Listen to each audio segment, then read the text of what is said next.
Book 1. The Chikhai Bardo and the Chonyid Bardo. Herein lieth the setting face to face to the reality in the intermediate state, the great deliverance by hearing while on the after-death plane, from the profound doctrine of the emancipating of the consciousness by meditation upon the peaceful and wrathful deities, the obeisances, to the divine body of truth, the incomprehensible, boundless light, to the divine body of perfect endowment, who are the lotus and the peaceful and the wrathful deities, to the lotus-born incarnation, Padma Sambhava, who is the protector of all sentient beings, to the gurus, the three bodies, obeisance. The introduction. This great doctrine of liberation by hearing, which conferreth spiritual freedom on devotees of ordinary wit, while in the intermediate state, hath three divisions: the preliminaries, the subject matter, and the conclusion. At first, the preliminaries, the guide series, for emancipating beings, should be mastered by practice. The transference of the consciousness principle by the guide, the highest intellects ought most certainly to be liberated. But should they not be liberated, then, while in the intermediate state of the moments of death, they should practice the transference, which giveth automatic liberation by one's merely remembering it. Devotees of ordinary wit ought most certainly to be freed thereby. But should they not be freed, then, while in the intermediate state, during the experiencing of reality, they should preserve in the listening to this great doctrine of liberation by hearing. Accordingly, the devotee should at first examine the symptoms of death as they gradually appear in his dying body, following self-liberation by observing the characteristics of the symptoms of death. Then, when all the symptoms of death are complete, he should apply the transference, which conferreth liberation by merely remembering the process. The reading of this Toro. If the transference hath been effectually employed, there is no need to read this Toro. But if the transference hath not been effectually employed, then this Toro is to be read correctly and distinctly near the dead body. If there be no corpse, then the bed or the seat to which the deceased had been accustomed should be occupied by the reader, who ought to expound the power of the truth. Then, summoning the spirit of the deceased, imagine it to be present there, listening, and read. During this time, no relative or fond mate should be allowed to weep or to wail, as such is not good for the deceased. So, restrain them. If the body be present, just when the expiration hath ceased, either a lama who hath been as a guru to the deceased, or a brother in the faith whom the deceased trusted, or a friend for whom the deceased had great affection, putting the lips close to the ear of the body without actually touching it, should read this great Toro. The practical application of this Toro by the officiant. Now for the explaining of the Toro itself. If thou canst gather together a grand offering, offer it in worship of the Trinity. If such cannot be done, then arrange whatever can be gathered together as objects, on which thou canst concentrate thy thoughts and mentally create as illimitable an offering as possible, and worship. Then the path of good wishes invoking the aid of the Buddhas and Bodhisattvas should be recited 7 times, or thrice. After that, the path of good wishes giving protection from fear in the bardo, and the path of good wishes for safe delivery from the dangerous pitfalls of the bardo, it together with the root words of the bardo, are to be read distinctly and with the proper intonation. Then this great Toro is to be read either 7 times or thrice, according to the occasion.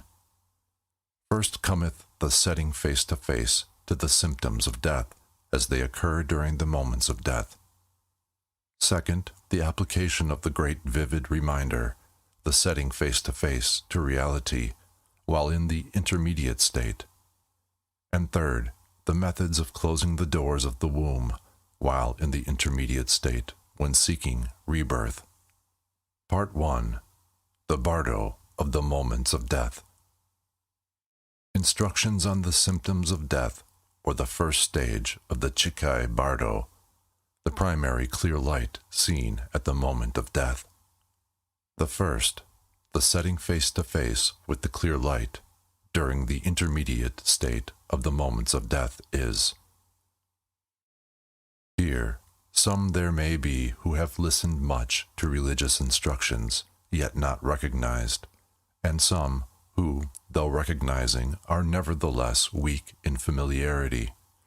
But all classes of individuals who have received the practical teachings called guides will, if this be applied to them, be set face to face with the fundamental clear light, and without any intermediate state, they will obtain the unborn Dharmakaya by the great perpendicular path. The manner of application is: it is best if the guru, from whom the deceased received guiding instructions, can be had. But if the guru cannot be obtained, then a brother of the faith, or if the latter is also unobtainable, then a learned man of the same faith, or should all these be unobtainable, then a person who can read correctly and distinctly ought to read this many times over.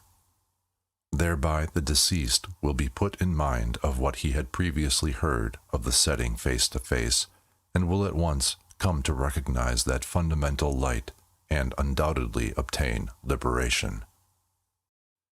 As regards the time for the application of these instructions, when the expiration bath ceased, the vital force will have sunk into the nerve center of wisdom, and the knower will be experiencing the clear light of the natural condition.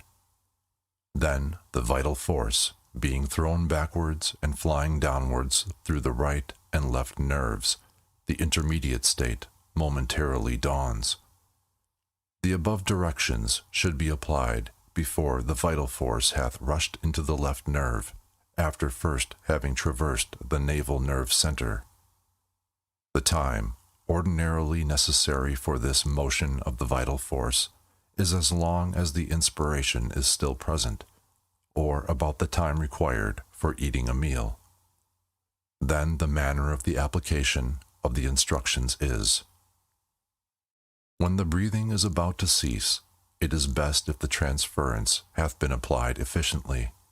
If the application hath been inefficient, then address the deceased thus: O nobly born, the time hath now come for thee to seek the path in reality.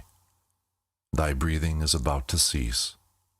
Thy guru hath set thee face to face before with the clear light, and now thou art about to experience it in its reality in the Bardo state, wherein all things are like the void and cloudless sky, and the naked, spotless intellect is like unto a transparent vacuum without circumference or center.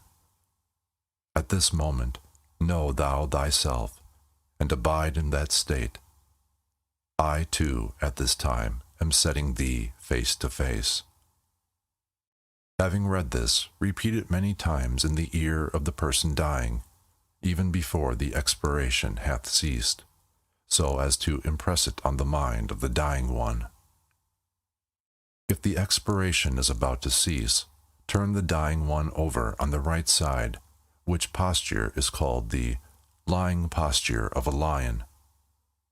The throbbing of the arteries on the right and left side of the throat is to be pressed. If the person dying be disposed to sleep, or if the sleeping state advances, that should be arrested, and the arteries pressed gently but firmly. Thereby the vital force will not be able to return from the median nerve, and will be sure to pass out through the Brahmanic aperture. Now the real setting face to face is to be applied. At this moment, the first glimpsing of the bardo of the clear light of reality, which is the infallible mind of the Dharmakaya, is experienced by all sentient beings. The interval between the cessation of the expiration and the cessation of the inspiration is the time during which the vital force remaineth in the median nerve. The common people call this the state wherein the consciousness principle hath fainted away. The duration of this state is uncertain. It dependeth upon the constitution, good or bad, and the state of the nerves and vital force. In those who have had even a little practical experience of the firm, tranquil state of dhyana, and in those who have sound nerves, this state continueth for a long time. In the setting face to face, the repetition of the above address to the deceased is to be persisted in until a yellowish liquid beginneth to appear from the various apertures of the bodily organs of the deceased. In those who have led an evil life, and in those of unsound nerves, the above state endureth only so long as it would take to snap a finger. Again, in some, it endureth as long as the time taken for the eating of a meal. In various tantras, it is said that this state of swoon endureth for about 3½ days.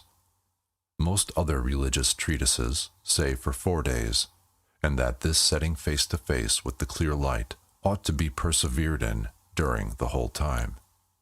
The manner of applying these directions is, if when dying one be, by one's own self, capable of diagnosing the symptoms of death, use of the knowledge should have been made ere this. If the dying person be unable to do so, then either the guru or a shishya or a brother in the faith with whom the one dying was very intimate should be kept at hand, who will vividly impress upon the one dying the symptoms of death as they appear in due order, repeatedly saying at first, thus, "Now the symptoms of earth sinking into water are come."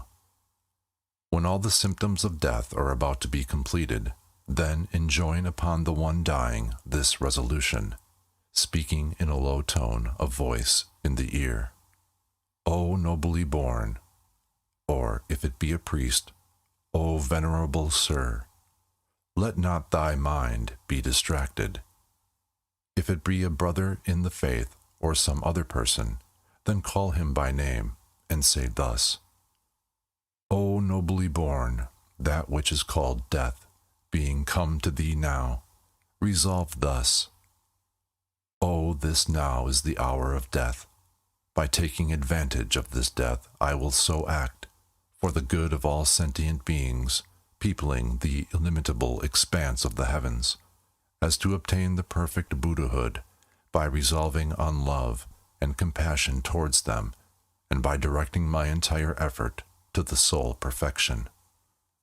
Shaping the thoughts thus, especially at this time when the Dharmakaya of clear light in the state after death can be realized for the benefit of all sentient beings, know that thou art in that state, and resolve that thou wilt obtain the best boon of the state of the great symbol in which thou art, as follows.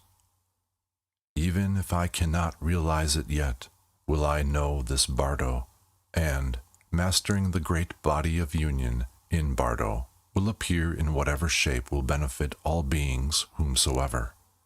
I will serve all sentient beings, infinite in number as are the limits of the sky.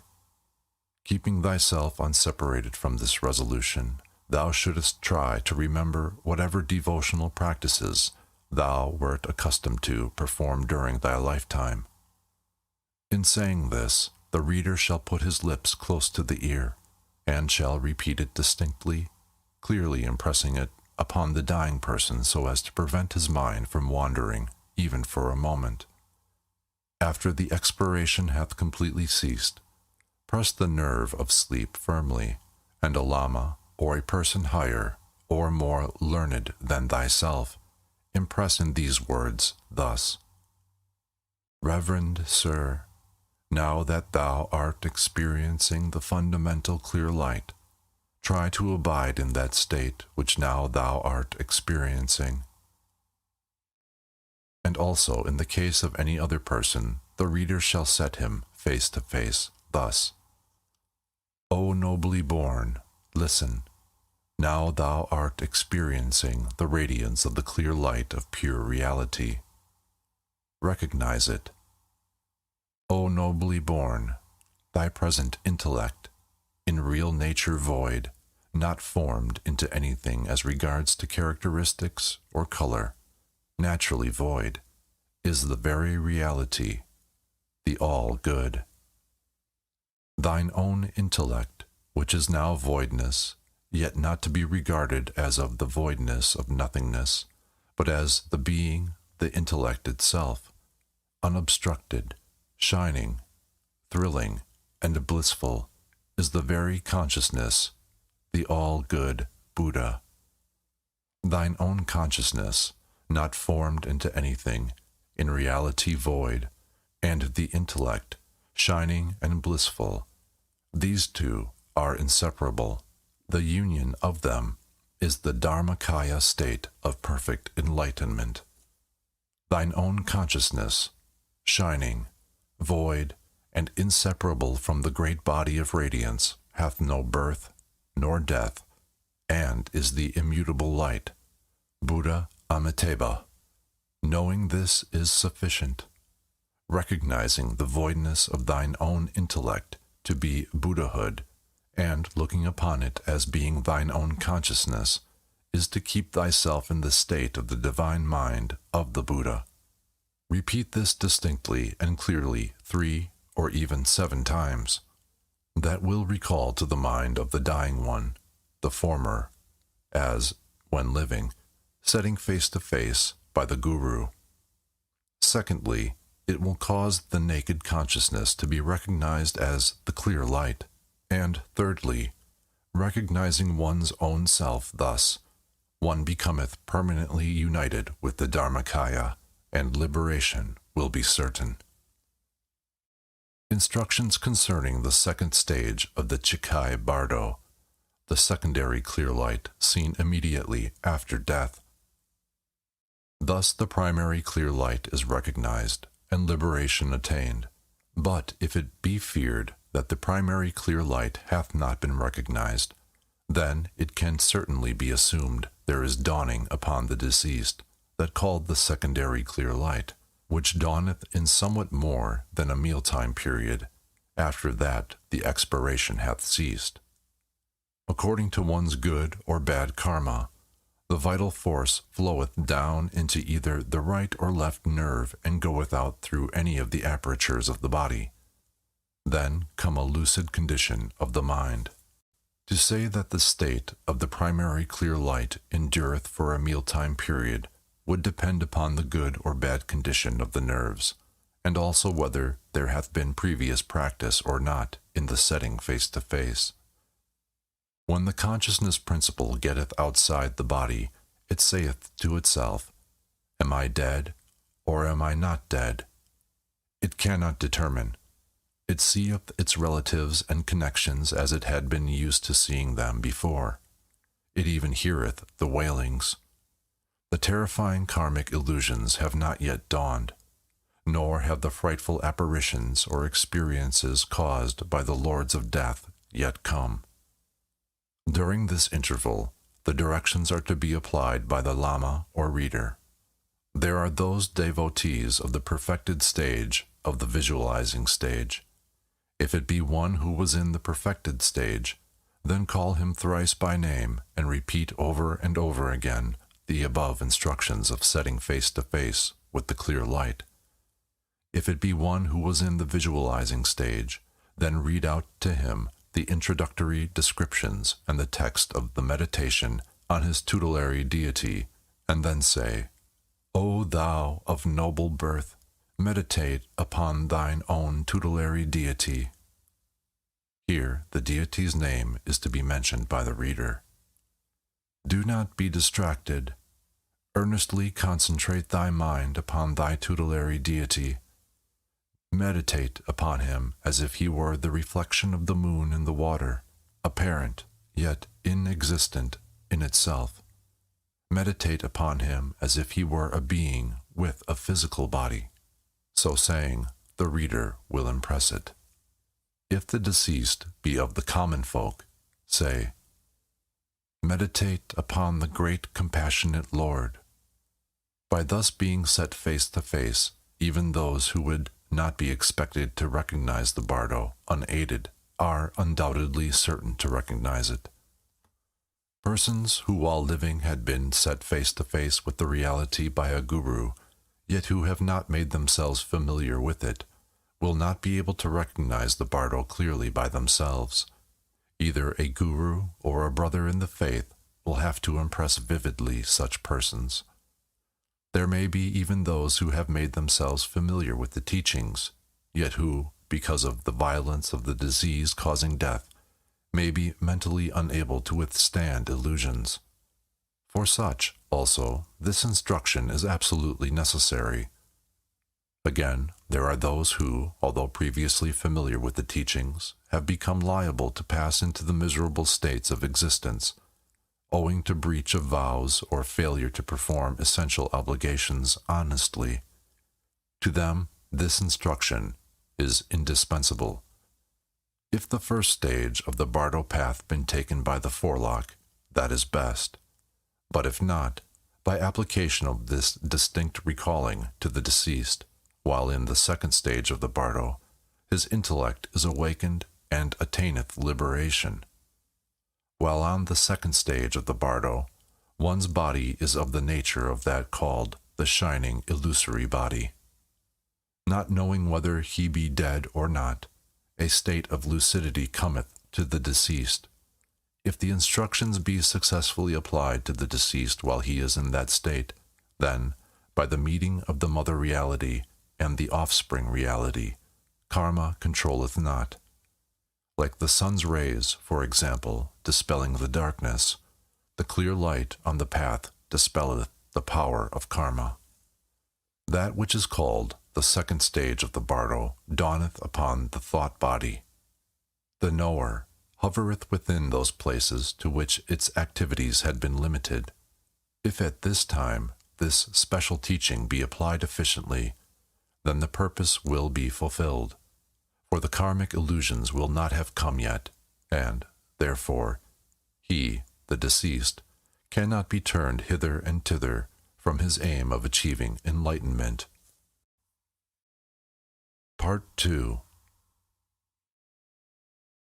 The bardo of the experiencing of reality. Introductory instructions concerning the experiencing of reality during the third stage of the bardo, called the Choinyid bardo, when the karmic apparitions appear. But even though the primary clear light be not recognized, the clear light of the second bardo being recognized, liberation will be obtained. If not liberated even by that, then that called the third bardo, or the Choinyid bardo, dawneth. In this stage of the bardo, the karmic illusions come to shine. It is very important that this great setting face to face of the Choinyid bardo be read. It hath much power and can do much good.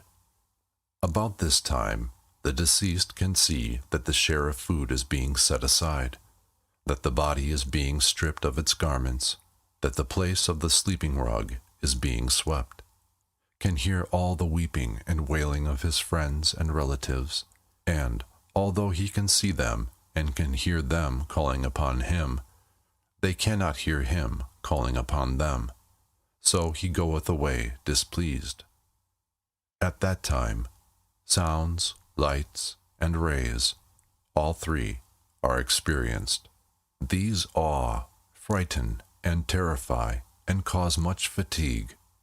At this moment, this setting face to face with the bardo during the experiencing of reality is to be applied.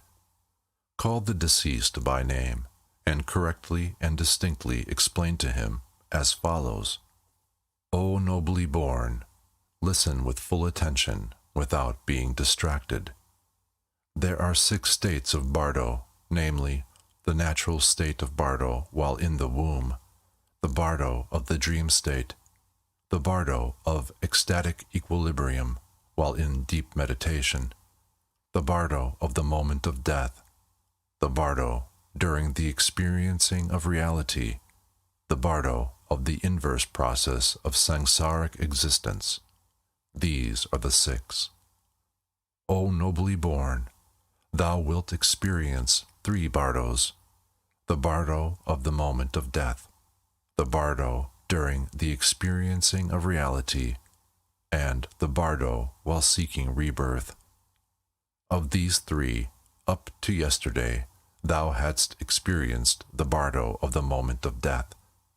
Although the clear light of reality dawned upon thee, thou wert unable to hold on, and so thou hast to wander here. Now, henceforth, thou art going to experience the other 2, the Chonyad bardo and the Sidpa bardo. Thou wilt pay undistracted attention to that with which I am about to set thee face to face, and hold on. O nobly born, that which is called death hath now come. Thou art departing from this world, but thou art not the only one. Death cometh to all. Do not cling in fondness and weakness to this life. Even though thou clingest out of weakness, thou hast not the power to remain here. Thou wilt gain nothing more than wandering in this samsara. Be not attached to this world. Be not weak. Remember the precious Trinity. O nobly born, whatever fear and terror may come to thee in the Chonyad bardo, forget not these words, and bearing their meaning at heart, go forwards. In them lieth the vital secret of recognition. Alas, when the uncertain experiencing of reality is dawning upon me here, with every thought of fear or terror or awe for all apparitional appearances set aside, may I recognize whatever visions appear as the reflections of mine own consciousness. May I know them to be of the nature of apparitions in the bardo. When, at this all-important moment of opportunity of achieving a great end, may I not fear the bands of peaceful and wrathful deities, mine own thought forms. Repeat thou these verses clearly, and remembering their significance as thou repeatest them, go forwards, O nobly born. Thereby, whatever visions of awe or terror appear, recognition is certain, and forget not this vital secret art lying therein. O nobly born, when thy body and mind were separating, thou must have experienced a glimpse of the pure truth, subtle, sparkling, bright, dazzling, glorious, and radiantly awesome in appearance, like a mirage moving across a landscape in springtime in one continuous stream of vibrations. Be not daunted thereby, nor terrified, nor awed. That is the radiance of thine own true nature. Recognize it. From the midst of that radiance, the natural sound of reality, reverberating like 1,000 thunders simultaneously sounding, will come. That is the natural sound of thine own real self. Be not daunted thereby, nor terrified, nor awed. The body which thou hast now is called the thought body of propensities. Since thou hast not a material body of flesh and blood, whatever may come, sounds, lights, or rays, are, all 3, unable to harm thee. Thou art incapable of dying. It is quite sufficient for thee to know that these apparitions are thine own thought forms. Recognize this to be the bardo. O nobly born, if thou dost not now recognize thine own thought forms, whatever of meditation or of devotions thou mayest have performed while in the human world, if thou hast not met with this present teaching, the lights will daunt thee, the the sounds will awe thee, and the rays will terrify thee. Shouldest thou know this all-important key to the teachings, not being able to recognize the sounds, lights, and rays, thou wilt have to wander in the samsara. The dawning of the peaceful deities from the 1st to the 7th day.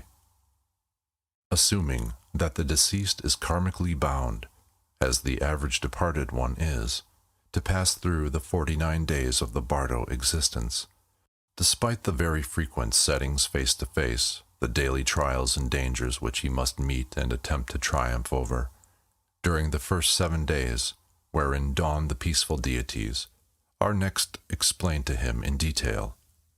The first day, judging from the text, be reckoned from the time in which normally he would be expected to wake up to the fact that he is dead and on the way back to rebirth, or about 3½ to 4 days after death.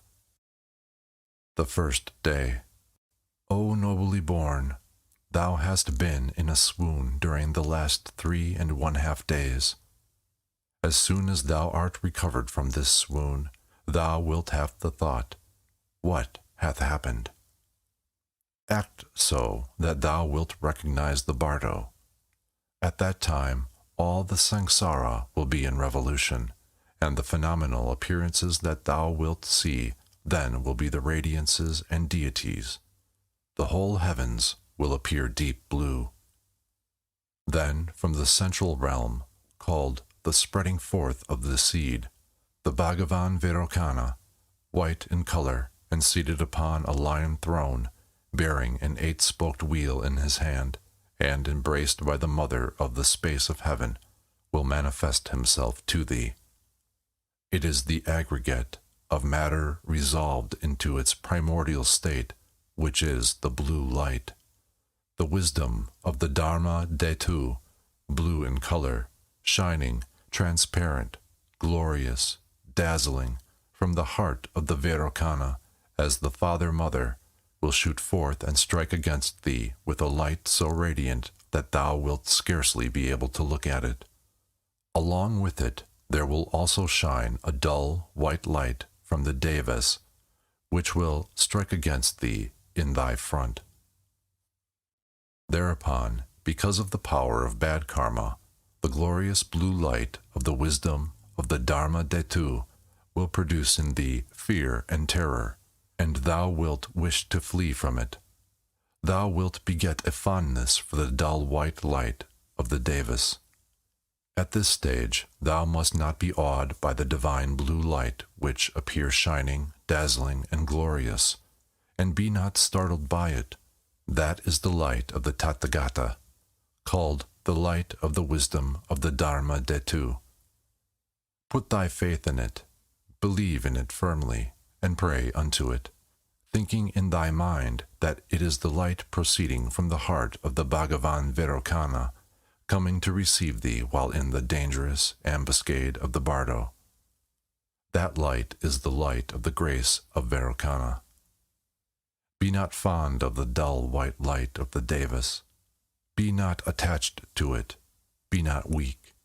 If thou be attached to it, thou wilt wander into the abodes of the Devas, and be drawn into the whirl of the 6 lokas.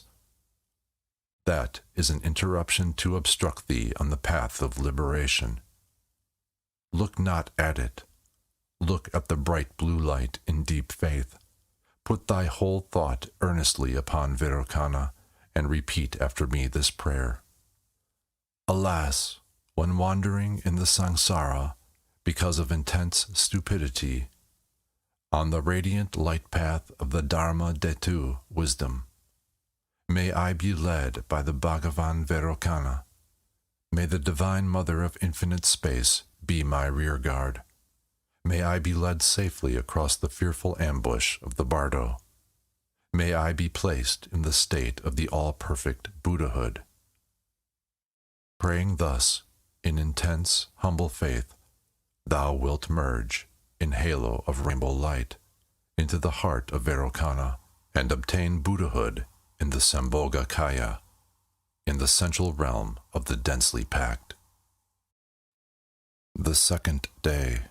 But if, notwithstanding this setting face to face, through power of anger or obscuring karma, one should be startled at the glorious light and flee, or be overcome by illusions, despite the prayer, on the second day, Varaha Sattva and his attendant deities, as well as one's evil deeds, meriting hell, will come to receive one. Thereupon the setting face to face is, calling the deceased by name, thus, O nobly born, listen undistractedly.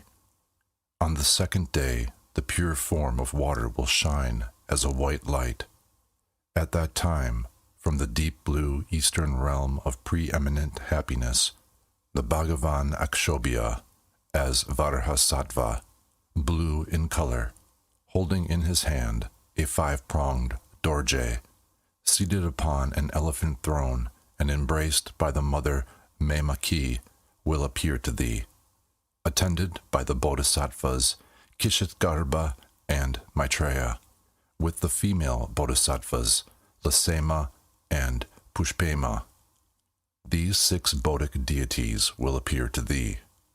The aggregate of thy principle of consciousness, being in its pure form, which is the mirror-like wisdom, will shine as bright, radiant white light from the heart of Varahasattva, the Father-Mother, with such dazzling brilliancy and transparency that thou wilt scarcely be able to look at it, and will strike against thee.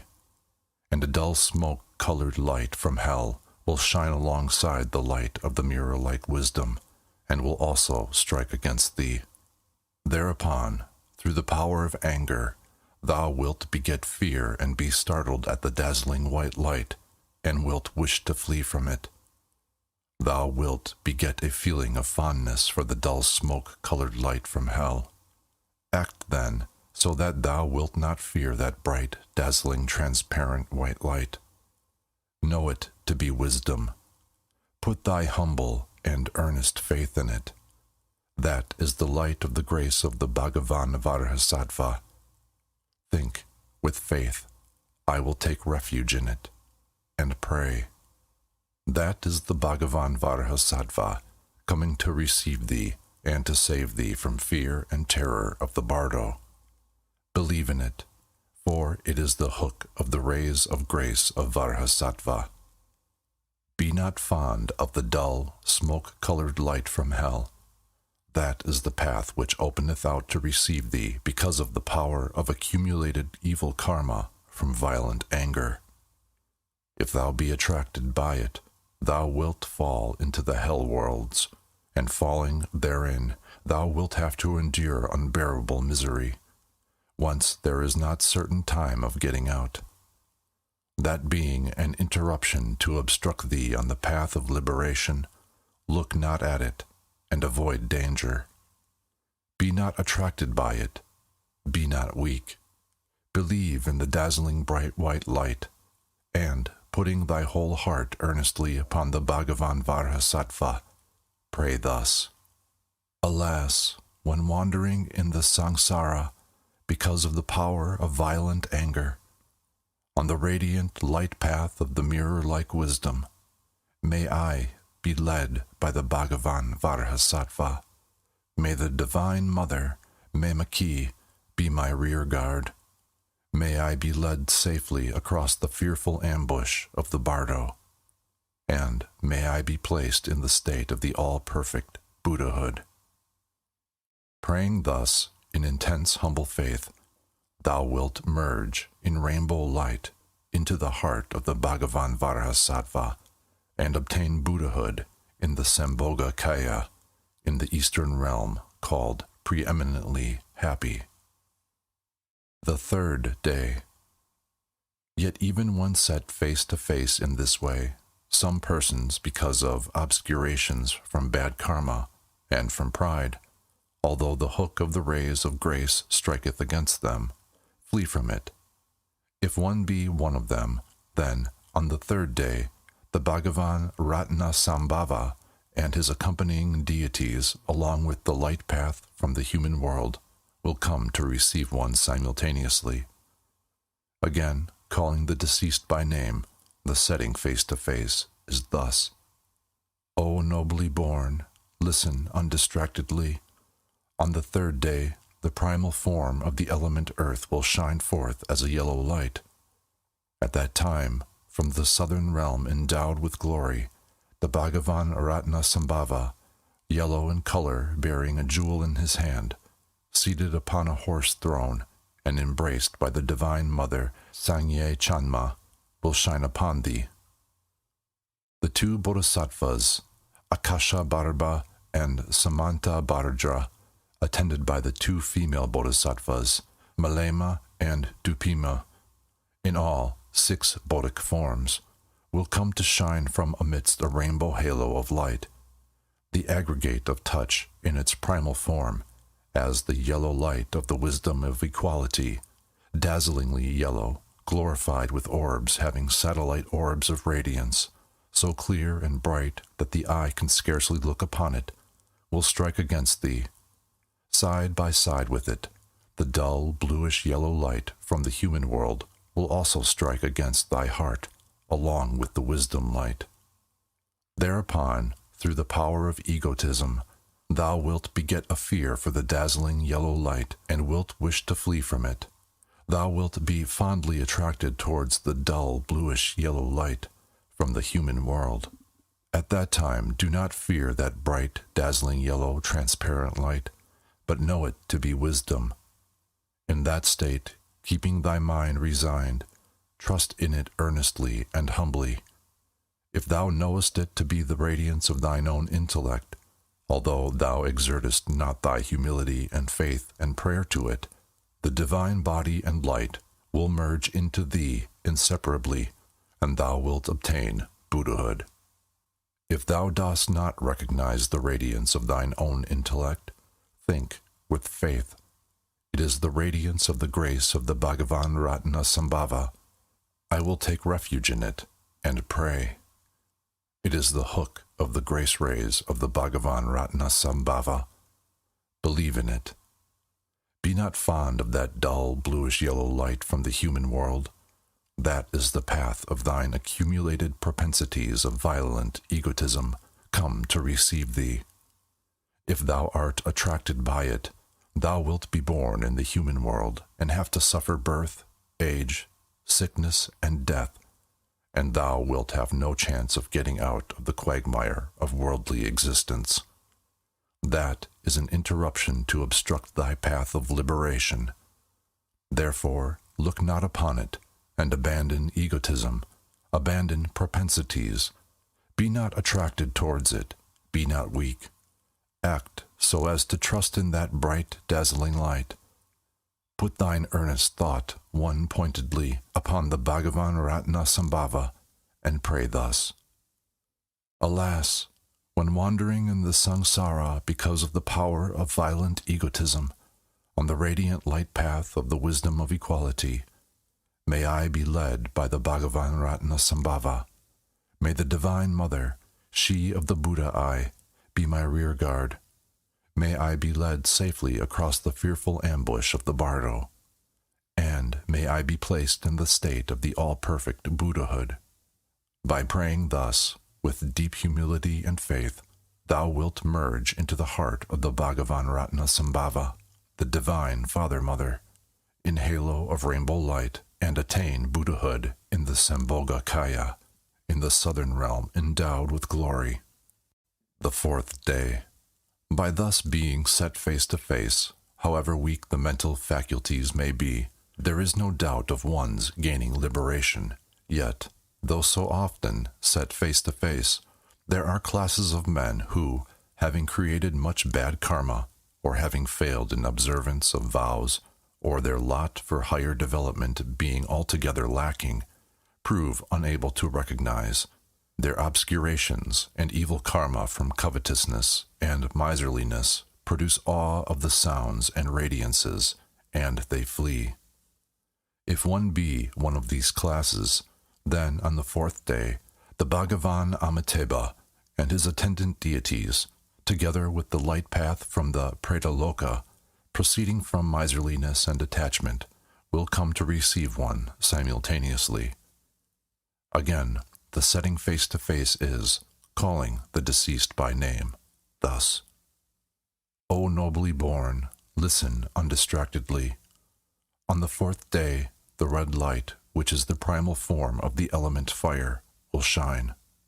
At that time, from the red western realm of happiness, the Bhagavan Buddha Amitabha, red in color, bearing a lotus in his hand, seated upon a peacock throne and embraced by the Divine Mother Gokarmo, will shine upon thee, together with the bodhisattvas Chenrazi and Jampal, attended by the female bodhisattvas Gautama and Alok. The 6 bodies of enlightenment will shine upon thee from amidst a halo of rainbow light. The primal form of the aggregate of feelings, as the red light of the all-discriminating wisdom, glitteringly red, glorified with orbs and satellite orbs, bright, transparent, glorious and dazzling, proceeding from the heart of the Divine Mother Amitabha, will strike against thy heart so radiantly that thou wilt scarcely be able to look upon it. Fear it not. Along with it, a dull red light from the Pradaloka, coming side by side with the light of wisdom, will also shine upon thee. Act so that thou shalt not be fond of it. Abandon attachment and weakness for it. At that time, through the influence of intense attachment, thou wilt become terrified by the dazzling red light, and wilt wish to flee from it, and thou wilt beget a fondness for that dull red light of the Pradaloka. At that time, be not afraid of the glorious, dazzling, transparent, radiant red light, recognizing it as wisdom, keeping thine intellect in a state of resignation, thou wilt merge into it inseparably and attain Buddhahood. If thou dost not recognize it, think, it is the rays of the grace of the Bhagavan Amitabha, and I will take refuge in it. And, trusting humbly in it, pray unto it. That is the hook rays of the grace of the Bhagavan Amitabha. Trust in it humbly. Flee not. Even if thou fleest, it will follow thee inseparably from thyself. Fear it not. Be not attracted towards the dull red light of the Pradaloka. That is the light path proceeding from the accumulations of thine intense attachment to samsaric existence, which hath come to receive thee. If thou be attached thereto, thou wilt fall into the world of unhappy spirits, and suffer unbearable misery from hunger and thirst. Thou wilt have no chance of gaining liberation therein. That dull red light is an interruption to obstruct thee on the path of liberation. Be not attached to it, and abandon habitual propensities. Be not weak. Trust in the bright dazzling red light. In the Bhagavan Amitabha, the Father Mother, put thy trust one-pointedly, and pray thus. Alas, when wandering in the samsara because of the power of intense attachment, on the radiant light path of the discriminating wisdom, may I be led by the Bhagavan Amitabha. May the Divine Mother, she of white raiment, be my rear guard. May I be safely led across the dangerous ambush of the bardo, and may I be placed in the state of the all-perfect Buddhahood. By praying thus, humbly and earnestly, thou wilt merge into the heart of the Divine Father-Mother, the Bhagavan Amitabha, in halo of rainbow light, and attain Buddhahood in the Sambhogakaya, in the Western realm named Happy. The 5th day. It is impossible that one should not be liberated thereby. Yet, though thus set face to face, sentient beings, unable, through long association with propensities, to abandon propensities, and through bad karma and jealousy, awe and terror being produced by the sounds and radiances, the hook rays of grace failing to catch hold of them, wander down also to the 5th day. If one be such a sentient being, thereupon the Bhagavan Amoga Siddhi, with his attendant deities and the light rays of his grace, will come to receive one. A light proceeding from the Asura Loka, produced by the evil passion of jealousy, will also come to receive one. The setting face to face at that time is calling the deceased by name, thus, O nobly born, listen undistractedly. On the 5th day, the green light of the primal form of the element air will shine upon thee. At that time, from the green northern realm of successful performance of best actions, the Bhagavan Buddha Amoga Siddhi, green in color, bearing a crossed dorje in hand, seated upon a sky-traversing harpy throne, embraced by the Divine Mother, the faithful Dolma, will shine upon thee with his attendants. The 2 bodhisattvas, Chagna Dorje and Dibpanamsel, attended by 2 female bodhisattvas, Gandhema and Nidhema. These 6 Bodic forms, from amidst the halo of rainbow light, will come to shine. The primal form of the aggregate of volition, shining as the green light of the all-performing wisdom, dazzlingly green, transparent and radiant, glorious and terrifying, beautified with orbs surrounded by satellite orbs of radiance, issuing from the heart of the Divine Father-Mother, Amoga Siddhi, green in color, will strike against thy heart, so wondrously bright that thou wilt scarcely be able to look at it. Fear it not. That is the natural power of the wisdom of thine own intellect. Abide in the state of great resignation and impartiality. Along with it, as such, the green light of the all-performing wisdom, a light of dull green color from the Asura Loka, produced from the cause of the feeling of jealousy, coming side by side with the wisdom rays, will shine upon thee. Meditate upon it with impartiality, with neither repulsion nor attraction. Be not fond of it. If thou art of low mental capacity, be not fond of it. Thereupon, through the influence of intense jealousy, thou wilt be terrified at the dazzling radiance of the green light, and wilt wish to flee from it, and thou wilt beget a fondness for that dull green light of the Asura Loka. At that time, fear not the glorious and transparent, radiant and dazzling green light, but know it to be wisdom, and in that state allow thine intellect to rest in resignation. Or else think, it is the hook rays of the light of grace of the Bhagavan Amoga Siddhi, which is the all-performing wisdom. Believe thus on it. Flee not from it. Even though thou shouldst flee from it, it will follow thee inseparably from thyself. Fear it not. Be not fond of that dull green light of the Asura Loka. That is the karmic path of acquired intense jealousy, which hath come to receive thee. If thou art attracted by it, thou wilt fall into the Asura Loka, and have to engage in unbearable miseries of quarreling and warfare. That is an interruption to obstruct thy path of liberation. Be not attracted by it. Abandon thy propensities. Be not weak. Trust in the dazzling green radiance, and, putting aside thy whole thought one-pointedly upon the Divine Father-Mother, the Bhagavan Amoga Siddhi, pray thus. Alas, when wandering in the samsara because of the power of intense jealousy, on the radiant light path of the all-performing wisdom, may I be led by the Bhagavan Amoga Siddhi. May the Divine Mother, the faithful Tera, be my rear guard. May I be led safely across the dangerous ambush of the bardo, and may I be placed in the state of the all-perfect Buddhahood. By prayer thus, with intense faith and humility, thou wilt merge into the heart of the Divine Father-Mother, the Bhagavan Amoga Siddhi, in halo of rainbow light, and attain Buddhahood in the Sambhoga Kaya, in the northern realm of heaped-up good deeds. The 6th day.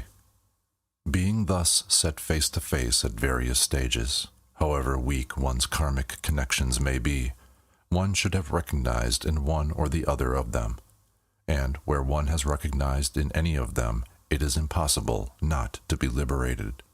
Yet, although set face to face so very often in that manner, one long habituated to strong propensities and lacking in familiarity with, and pure affection for, wisdom, may be led backwards by the power of one's own evil inclinations, despite these many introductions. The hook rays of the light of grace may not be able to catch hold of one. One may still wander downwards because of one's begetting the feeling of awe and terror of the lights and rays. Thereupon, all the divine fathers mothers of the 5 orders of Dhyana Buddhas with their attendants will come to shine upon one simultaneously. At the same time, the lights proceeding from the 6 lokas will likewise come to shine upon one simultaneously. The setting face to face for that is, calling the deceased by name, thus: O nobly born, until yesterday each of the 5 orders of deities had shone upon thee, one by one, and thou hadst been set face to face, but, owing to the influence of thine evil propensities, thou wert awed and terrified by them, and hast remained here till now. If thou hadst recognized the radiances of the 5 orders of wisdom to be the emanations from thine own thought forms, ere this thou wouldst have obtained Buddhahood in the Sambhoga Kaya, through having been absorbed into the halo of rainbow light in one or another of the 5 orders of Buddhas. But now look on undistractedly. Now the lights of all 5 orders, called the lights of the union of 4 wisdoms, will come to receive thee. Act so as to know them. O nobly born, on this, the 6th day, the 4 colors of the primal states of the 4 elements, water, earth, fire, air, will shine upon thee simultaneously. At that time, from the central realm of the spreading forth of sea, the Buddha Vairocana, the divine Father-Mother, with the attendant deities will come to shine upon thee. From the eastern realm of preeminent happiness, the Buddha Vajrasattva, the divine Father-Mother, with the attendant deities will come to shine upon thee. From the southern realm, endowed with glory, the Buddha Ratnasambhava, the divine Father-Mother, with the attendant deities will come to shine upon thee. From the happy western realm of headed-up lotuses, the Buddha Amitabha, the divine Father-Mother, along with the attendant deities, will come to shine upon thee. From the northern realm of perfected good deeds, the Buddha Amoghasiddhi, the divine Father-Mother, along with the attendants will come, amidst a halo of rainbow light, to shine upon thee at this very moment. O nobly born, on the outer circle of these 5 pair of Dhyani Buddhas, the 4 doorkeepers, the wrathful ones, the victorious one, the destroyer of the Lord of Death, the horse-necked king, the urn of nectar, with the 4 female doorkeepers, the goad-bearer, the noose-bearer, the chain-bearer, and the bell-bearer, along with the Buddha of the Devas, named the one of supreme power, the Buddha of the Asuras, named he of strong texture, the Buddha of mankind, named the lion of the Shakyas, the Buddha of the brute kingdom, named the unshakable lion, the Buddha of the Pretas, named the one of flaming mouth, and the Buddha of the lower world, named the King of Truth. These, the 8 Father-Mother doorkeepers, and the 6 teachers, the victorious ones, will come to shine too. The all-good Father and the all-good Mother, the great ancestors of all the Buddhas, Samattabhadra and Samantabhadre, the divine Father and the divine Mother. These 2 also will come to shine. These 42 perfectly endowed deities issuing from within thy heart, being the product of thine own pure love, will come to shine. Know them. O nobly born, these realms are not come from somewhere outside thyself. They come from within the 4 divisions of thy heart, which, including its center, make the 5 directions. They issue from within there, and whine upon thee. The deities, too, are not come from somewhere else. They exist from eternity within the faculties of thine own intellect. Know them to be of that nature. O nobly born, the size of all these deities is not large, not small, but proportionate. They have their ornaments, their colors, their sitting postures, their thrones, and the emblems that each holds. These deities are formed into groups of 5 pairs, each group of 5 being surrounded by a 5-fold circle of radiances, the male bodhisattvas partaking of the nature of the divine fathers, and the female bodhisattvas partaking of the nature of the divine mothers. All these divine conclaves will come to shine upon thee in one complete conclave. They are thine own tutelary deities. Know them to be such. O nobly born, from the hearts of the divine fathers and mothers of the 5 orders, the rays of light of the 4 wisdoms united, extremely clear and fine, like the rays of the sun spun into threads, will come and shine upon thee and strike against thy heart. On that path of radiance there will come to shine glorious orbs of lights, blue in color, emitting rays, the Dharma Dhatu, wisdom itself, each appearing like an inverted turquoise cap, surrounded by similar orbs, smaller in size, more glorious, with 5 yet smaller satellite orbs dotted round about with 5 starry spots of light of the same nature, leaving neither the center nor the borders of the blue light path unglorified by the orbs and the smaller satellite orbs. From the heart of Varahasattva, the white light path of the mirror-like wisdom, white and transparent, glorious and dazzling, glorious and terrifying, made more glorious with orbs surrounded by smaller orbs of transparent and radiant light upon it, each like an inverted mirror, will come to shine. From the heart of Ratnasambhava, the yellow light path of the wisdom of equality, glorified with yellow orbs of radiance, each like an inverted gold cup, surrounded by smaller orbs, and these with yet smaller orbs, will come to shine. From the heart of Amiteba, the transparent, bright red light path of the discriminating wisdom, upon which are orbs, like inverted coral cups, emitting rays of wisdom, extremely bright and dazzling, each glorified with 5 satellite orbs of the same nature, leaving neither the center nor the borders of the red light path unglorified, with orbs and smaller satellite orbs, will come to shine. These will come to shine against thy heart simultaneously. O nobly born, all those are the radiances of thine own intellectual faculties come to shine. They have not come from any other place. Be not attracted towards them. Be not weak. Be not terrified, but abide in the mood of non-thought formation. In that state all the forms and radiances will merge into thyself, and Buddhahood will be obtained.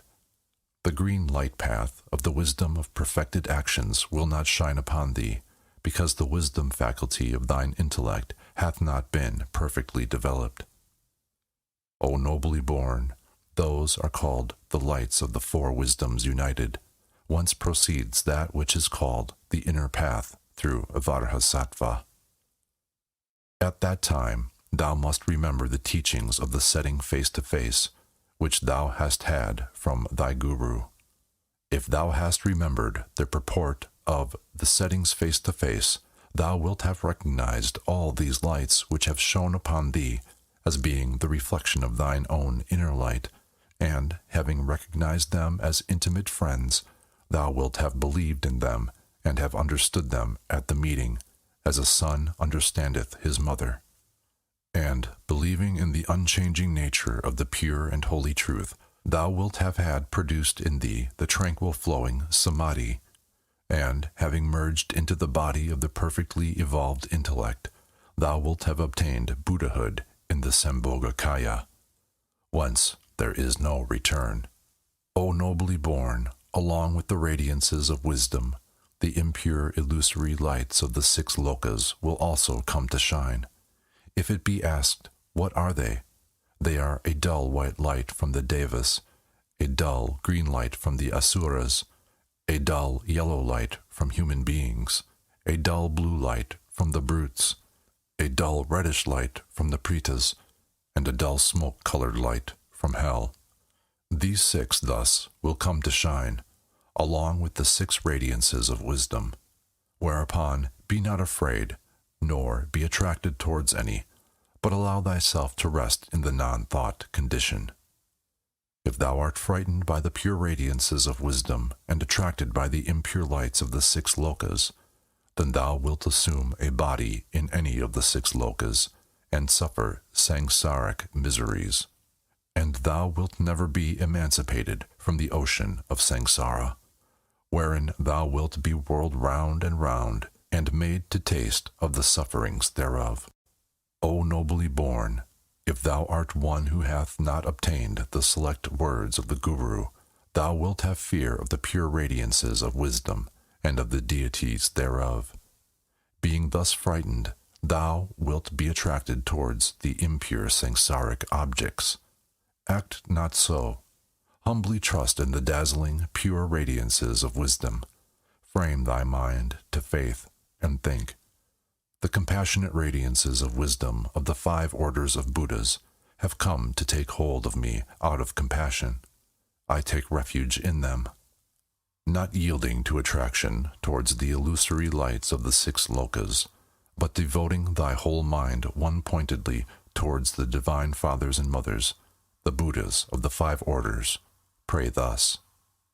Alas, when wandering in the samsara through the power of the 5 virulent poisons, on the bright radiance path of the 4 wisdoms united, may I be led by the 5 victorious conquerors. May the 5 orders of divine mothers be my rear guard. May I be rescued from the impure light paths of the 6 lokas, and, being saved from the ambuscades of the dread Bardo, may I be placed within the 5 pure divine realms. By thus praying, one recognizeth one's own inner light, and, merging one's self therein, in at one moment, Buddhahood is attained. Through humble faith, the ordinary devotee cometh to know himself, and obtaineth liberation. Even the most lowly, by the power of the pure prayer, can close the doors of the 6 lokas, and, in understanding the real meaning of the 4 wisdoms united, obtain Buddhahood by the hollow pathway through Vajrasattva. Thus, by being set face to face in that detailed manner, those who are destined to be liberated will come to recognize the truth. Thereby, many will attain liberation. The worst of the worst, those of heavy evil karma, having not the least predilection for any religion, and some who have failed in their vows, through the power of karmic illusions, not recognizing, although set face to face with truth, will stray downwards. The 7th day. On the 7th day, the knowledge-holding deities from the holy paradise realms come to receive on. Simultaneously, the pathway to the brute world, produced by the obscuring passion, stupidity, also cometh to receive one. The setting face to face at that time is, calling the deceased by name, thus: O nobly born, listen undistractedly. On the 7th day, the vari-colored radiance of the purified propensities will come to shine.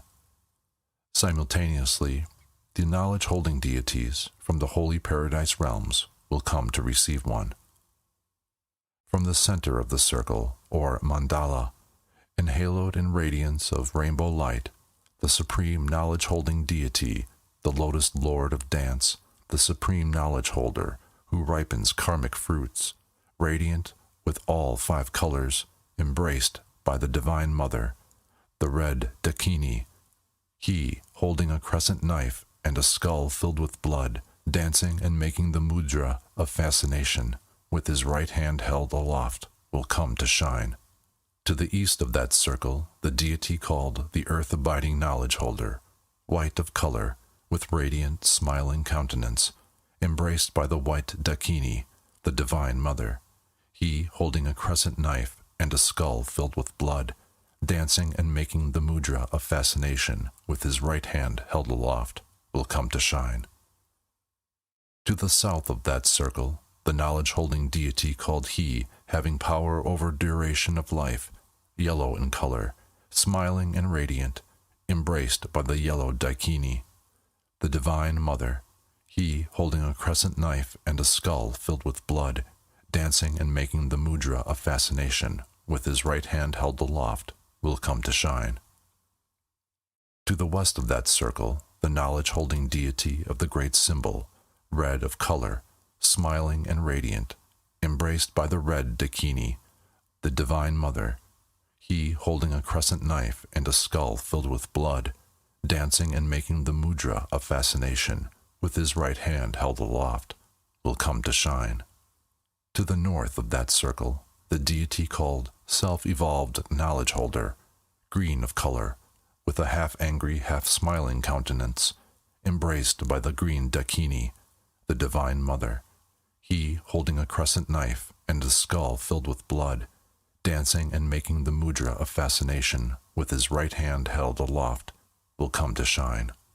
In the outer circle, round about these knowledge holders, innumerable bands of Dakinis, Dakinis of the 8 places of cremation, Dakinis of the 4 classes, Dakinis of the 3 abodes, Dakinis of the 30 holy places, and of the 24 places of pilgrimage, heroes, heroines, celestial warriors, and faith-protecting deities, male and female, each bedecked with the 6 bone ornaments, having drums and thigh-bone trumpets, skull timbrels, banners of gigantic human-like hides, human hide canopies, human hide bannerets, fumes of human fat incense, and innumerable other kinds of musical instruments, filling with music the whole world systems and causing them to vibrate, to quake and tremble with sounds so mighty as to daze one's brain, and dancing various measures will come to receive the faithful and punish the unfaithful. O nobly born, 5-colored radiances of the wisdom of the simultaneously born, which are the purified propensities, vibrating and dazzling like colored threads, flashing, radiant and transparent, glorious and awe-inspiring, will issue from the hearts of the 5 chief knowledge-holding deities and strike against thy heart, so bright that thy eye cannot bear to look upon them. At the same time, a dull blue light from the brute world will come to shine along with the radiances of wisdom. Then, through the influence of the illusions of thy propensities, thou wilt feel afraid of the radiance of the 5 colors, and, wishing to flee from it, thou wilt feel attracted towards the dull light from the brute world. Thereupon, be not afraid of that brilliant radiance of 5 colors, nor terrified, but know the wisdom to be thine own. Within those radiances, the natural sound of the truth will reverberate like 1,000 thunders. The sound will come with a rolling reverberation, amidst which will be heard, slay, slay, and awe-inspiring mantras. Fear not, flee not, be not terrified. Know them, insomuch as these sounds to be of the intellectual faculties of thine own inner light. Be not attracted towards the dull blue light of the brute world. Be not weak.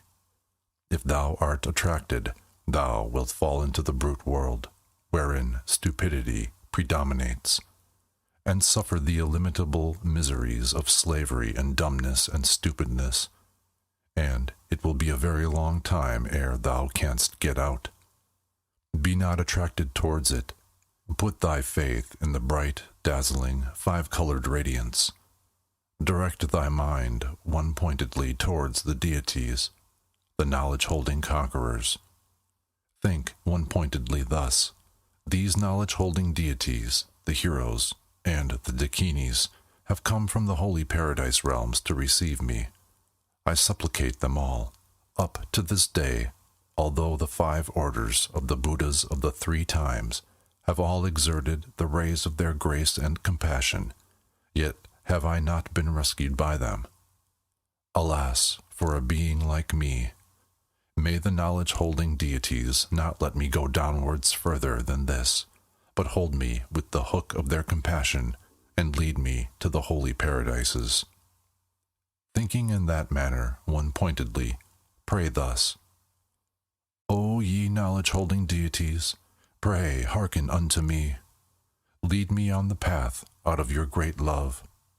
When I am wandering in the samsara because of intensified propensities, on the bright light path of the simultaneously born wisdom, May the bands of heroes, the knowledge holders, lead me. May the bands of the mothers, the Dakinis, be my rear guard. May they save me from the fearful ambuscades of the Bardo, and place me in the pure paradise realms. Praying thus, in deep faith and humility, there is no doubt that one will be born within the pure paradise realms, after being merged in rainbow light into the heart of the knowledge-holding deities. All the pandit classes, too, coming to recognize at this stage, obtain liberation, even those of evil propensities being sure to be liberated here. Here endeth the part of the great Todol, concerned with the setting face-to-face of the peaceful deities of the Chonyad Bardo, and the setting face-to-face of the clear light of the Chikai Bardo. The dawning of the wrathful deities, from the 8th to the 14th day. Introduction. Now the manner of the dawning of the wrathful deities is to be shown. In the above bardo of the peaceful deities, there were 7 stages of ambuscade. The setting face-to-face at each stage should have caused the deceased to recognize either at one or another stage, and to have been liberated. Multitudes will be liberated by that recognition, and although multitudes obtain liberation in that manner, the number of sentient beings being great, evil karma powerful, obscurations dense, propensities of too long standing, the wheel of ignorance and delusion becometh neither exhausted nor accelerated.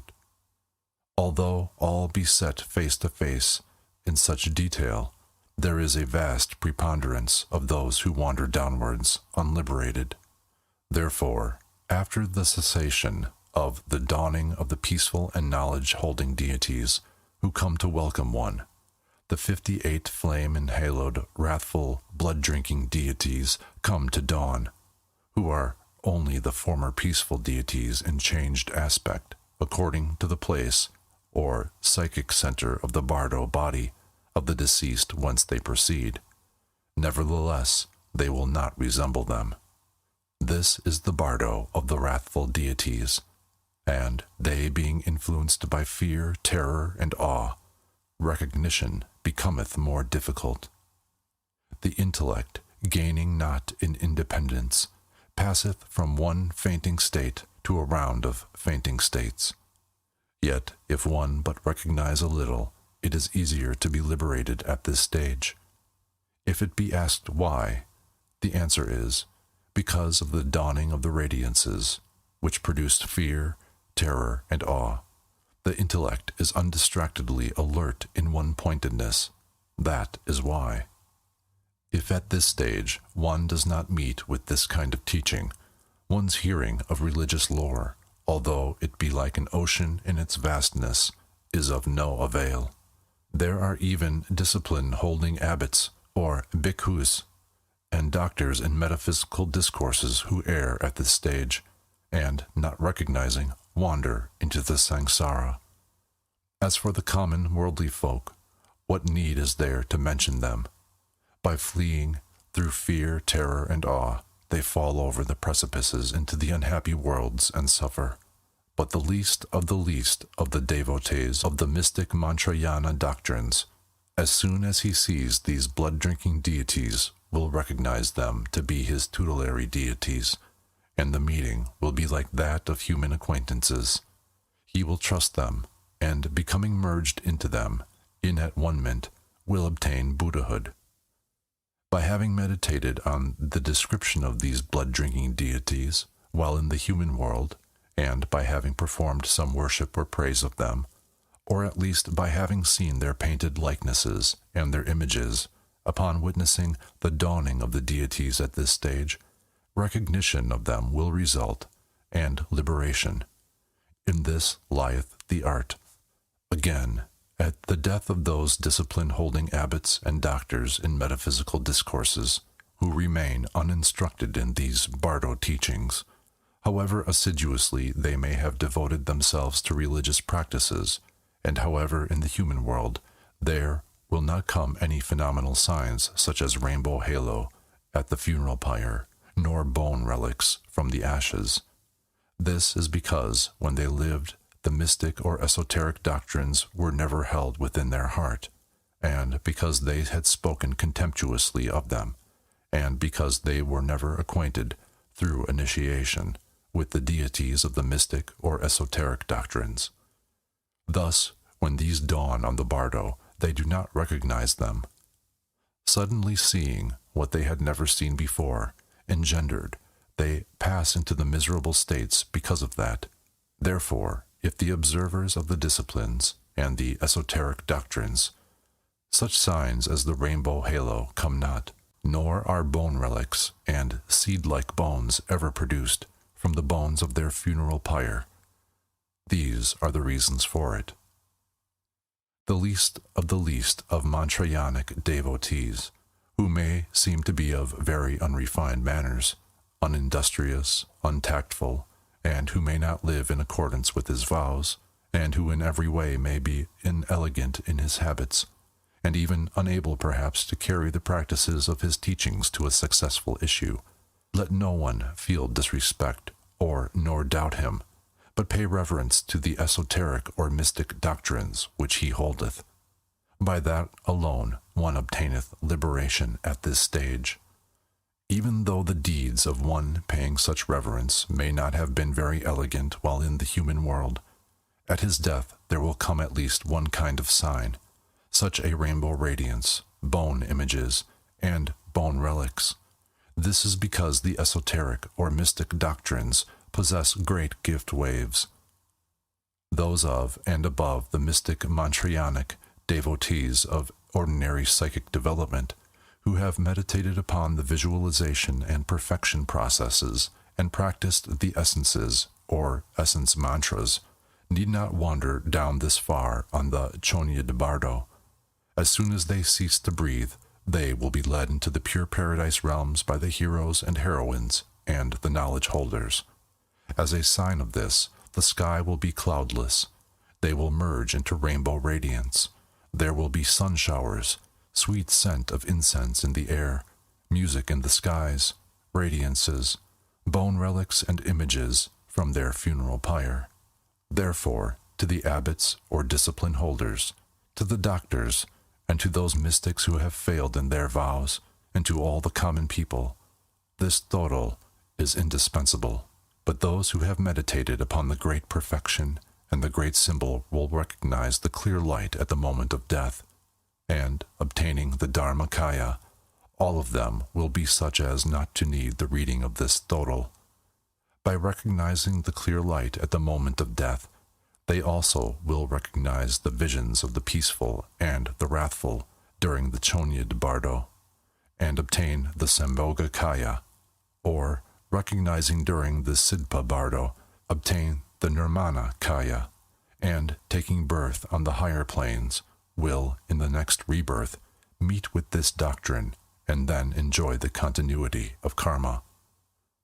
Therefore, this Toro is the doctrine by which Buddhahood may be attained without meditation, the doctrine liberating by the hearing of it alone, the doctrine which leadeth brings of great evil karma on the secret path, the doctrine which produceth differentiation instantaneously between those who are initiated into it and those who are not, being the profound doctrine which conferreth perfect enlightenment instantaneously. Those sentient beings who have been reached by it cannot go to the unhappy states. This doctrine and the total doctrine, when joined together, being like unto a mandala of gold inset with turquoise, combine them. Thus, the indispensable nature of the total being shown, there now cometh the setting face to face with the dawning of the wrathful deities in the Bardo. The 8th day. Again, calling the deceased by name, address him thus: O nobly born, listen undistractedly, not having been able to recognize when the peaceful deities shone upon thee in the Bardo above, thou hast come wandering thus far. Now, on the 8th day, the blood-drinking, wrathful deities will come to shine. Act so as to recognize them without being distracted. O nobly born, the great glorious Buddha Heruka, dark brown of color, with 3 heads, 6 hands, and 4 feet firmly postured, the right face being white, the left red, the central dark brown, the body emitting flames of radiance, the 9 eyes widely opened in terrifying gaze, the eyebrows quivering like lightning, the protruding teeth glistening and set over one another, giving vent to sonorous utterances of ah la la and ha ha, and piercing whistling sounds. The hair of a reddish-yellow color standing on end and emitting radiance, the heads adorned with dried human skulls and the symbols of the sun and moon, black serpents and raw human heads forming a garland for the body, the first of the right hands holding a wheel, the middle one a sword, the last one a battle axe, the first of the left hands a bell, the middle one a skull bowl, the last one a plowshare. His body embraced by the mother Buddha Krotisharima, her right hand clinging to his neck and her left putting to his mouth a red shell filled with blood, making a palatal sound like a crackling, and a clashing sound, and a rumbling sound as loud as thunder, emanating from the 2 deities radiant flames of wisdom, blazing from every hair pore of the body, and each containing a flaming dorje. The 2 deities together thus, standing with one leg bent and the other straight and tense, on a dais supported by horned eagles, will come forth from within thine own brain and shine vividly upon thee. Fear that not. Be not awed. Know it to be the embodiment of thine own intellect. As it is thine own tutelary deity, be not terrified. Be not afraid, for in reality it is the Bhagavan Virokana, the Father-Mother. Simultaneously with the recognition, liberation will be obtained. If they be recognized, merging thyself in at one-ment into the tutelary deity, Buddhahood in the Sambhogakaya will be won. The 9th day. But if one flee from them, through awe and terror being begotten, then, on the 9th day, the blood-drinking deities of the Varha order will come to receive one. Thereupon the setting face-to-face is, calling the deceased by name, thus, O nobly born, listen undistractedly. He of the blood-drinking Varha order, named the Bhagavan Varha Heruka, dark blue in color, with 3 faces, 6 hands, and 4 feet, firmly postured, in the first right hand holding a dorje, in the middle one a skull bowl, in the last one a battle axe, in the first of the left a bell, in the middle one a skull bowl, in the last one a plowshare, his body embraced by the mother Varha Krotisharima, her right hand clinging to his neck, her left offering to his mouth a red shell filled with blood, will issue from the eastern quarter of thy brain, and come to shine upon thee.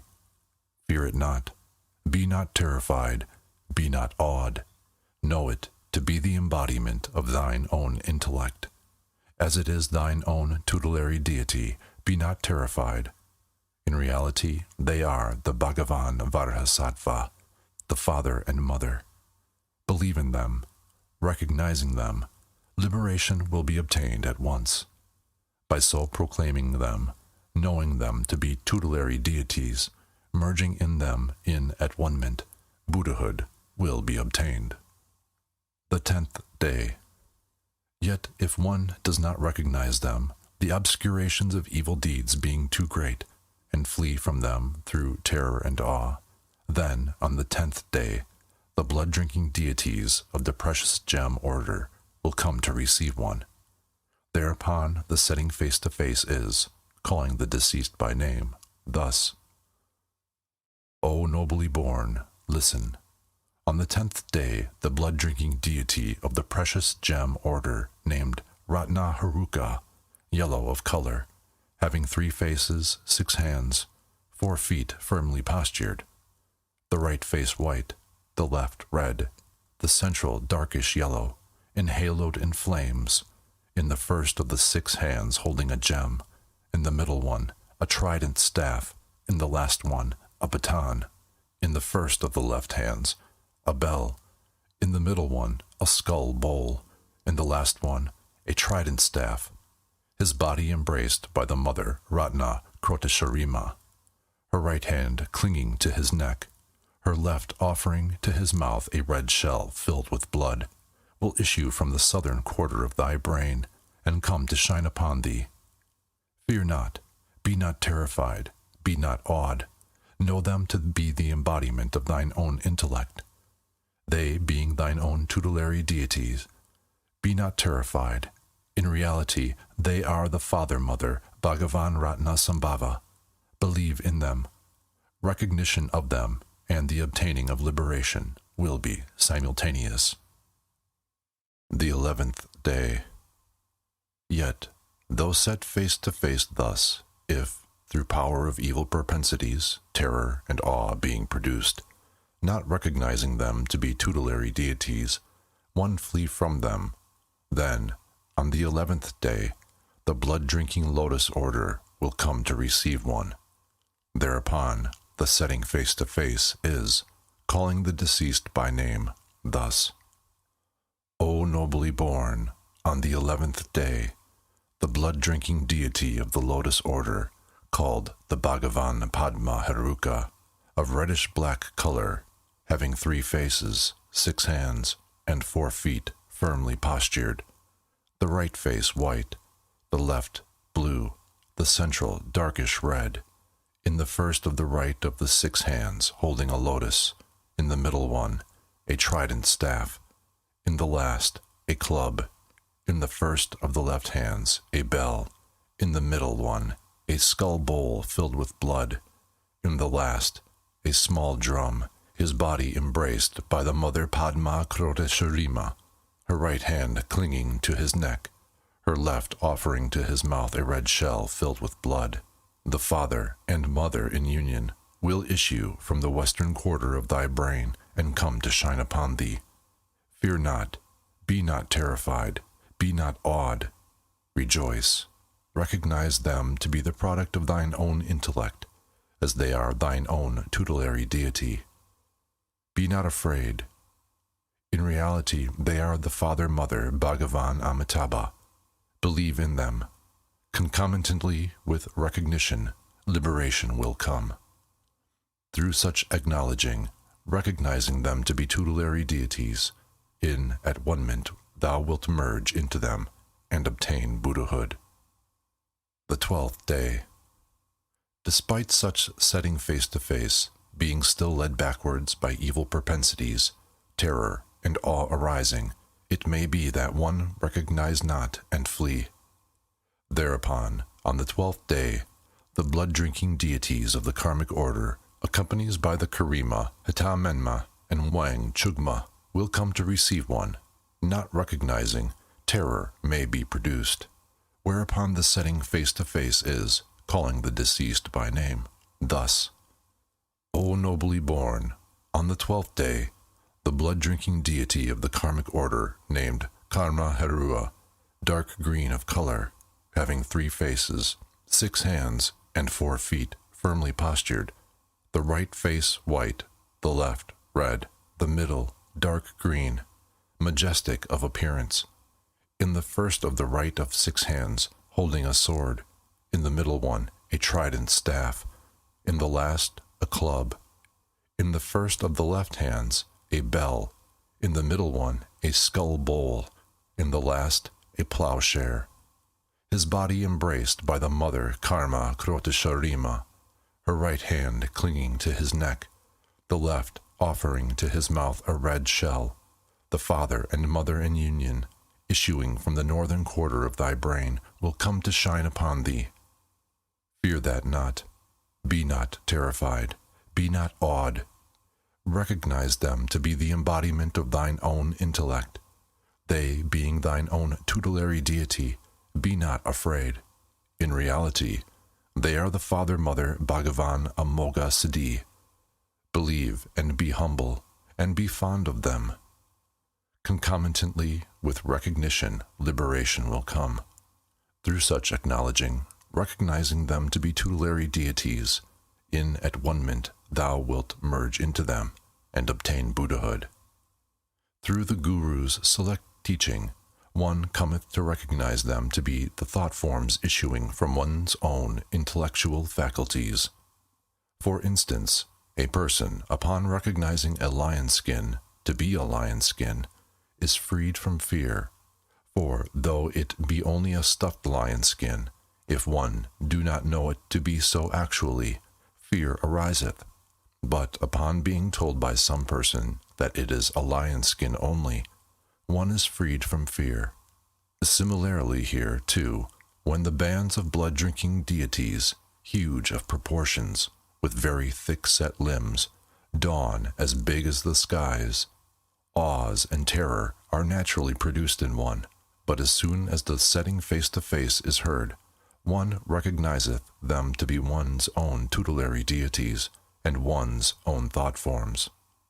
Then, when upon the mother clear light, which one had been accustomed to formerly, a secondary clear light, the offspring clear light, coming together like two intimate acquaintances, blend inseparably, and therefrom a self-emancipating radiance dawneth upon one.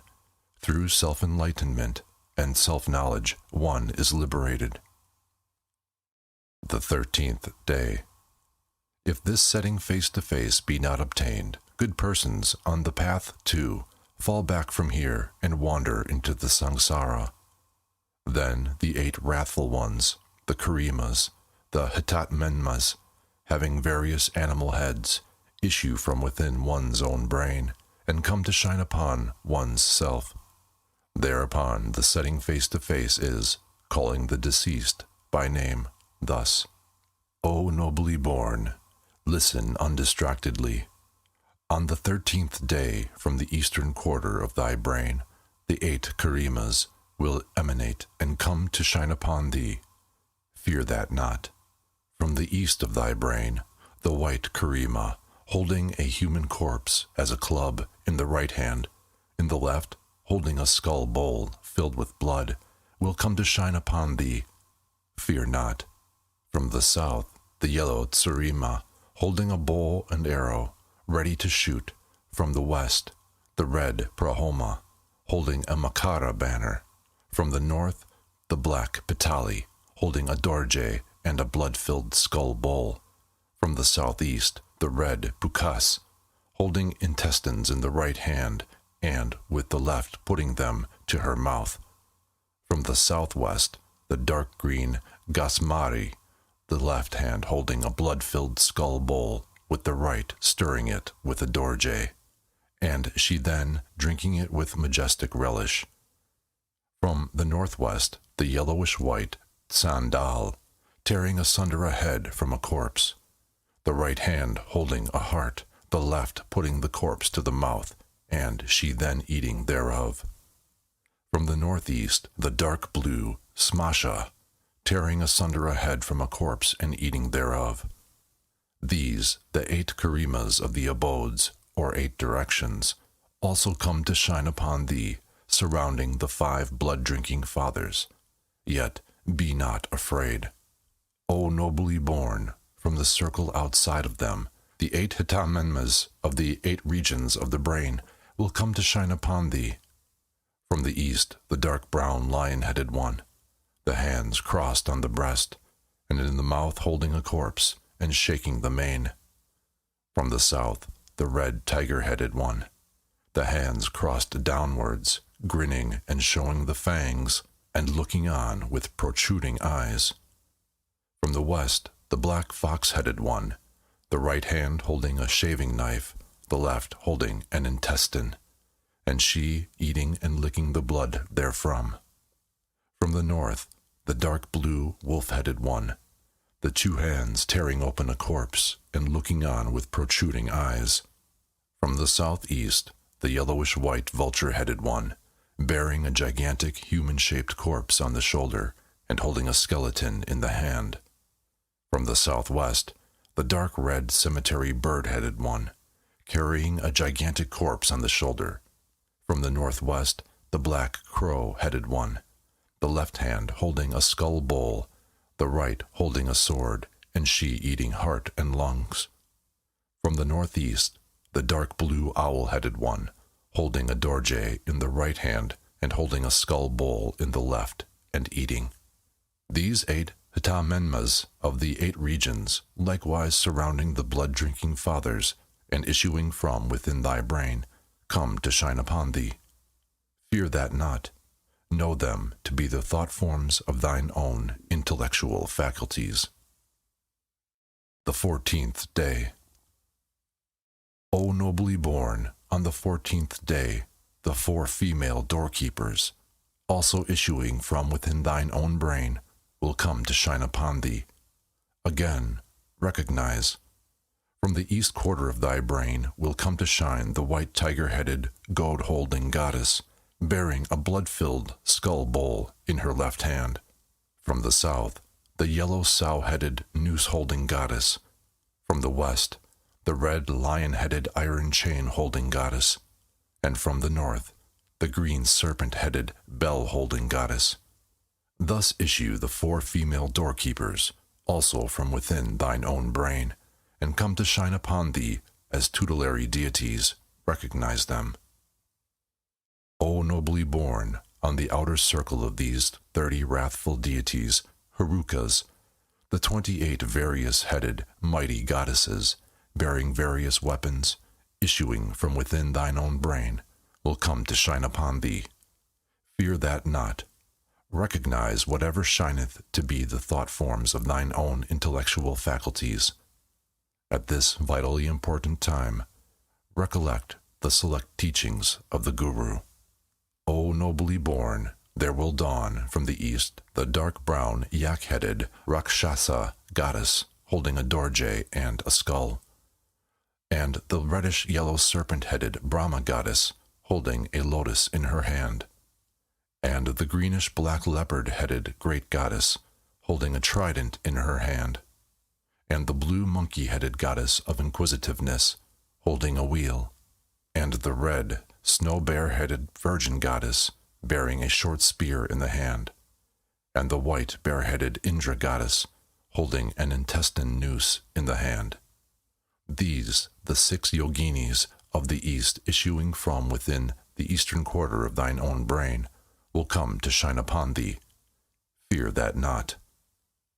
O nobly born, from the south will dawn the yellow bat-headed delight goddess, holding a shaving knife in the hand, and the red Makara-headed peaceful goddess, holding an urn in the hand, and the red scorpion-headed Amrita goddess, holding a lotus in the hand, and the white kite-headed moon goddess, holding a dorje in the hand, and the dark green fox-headed baton goddess, flourishing a club in the hand, and the yellowish-black tiger-headed Rakshasi holding a blood-filled skull bowl in the hand. These, the 6 yoginis of the south, issuing from within the southern quarter of thine own brain, will come to shine upon thee. Fear that not.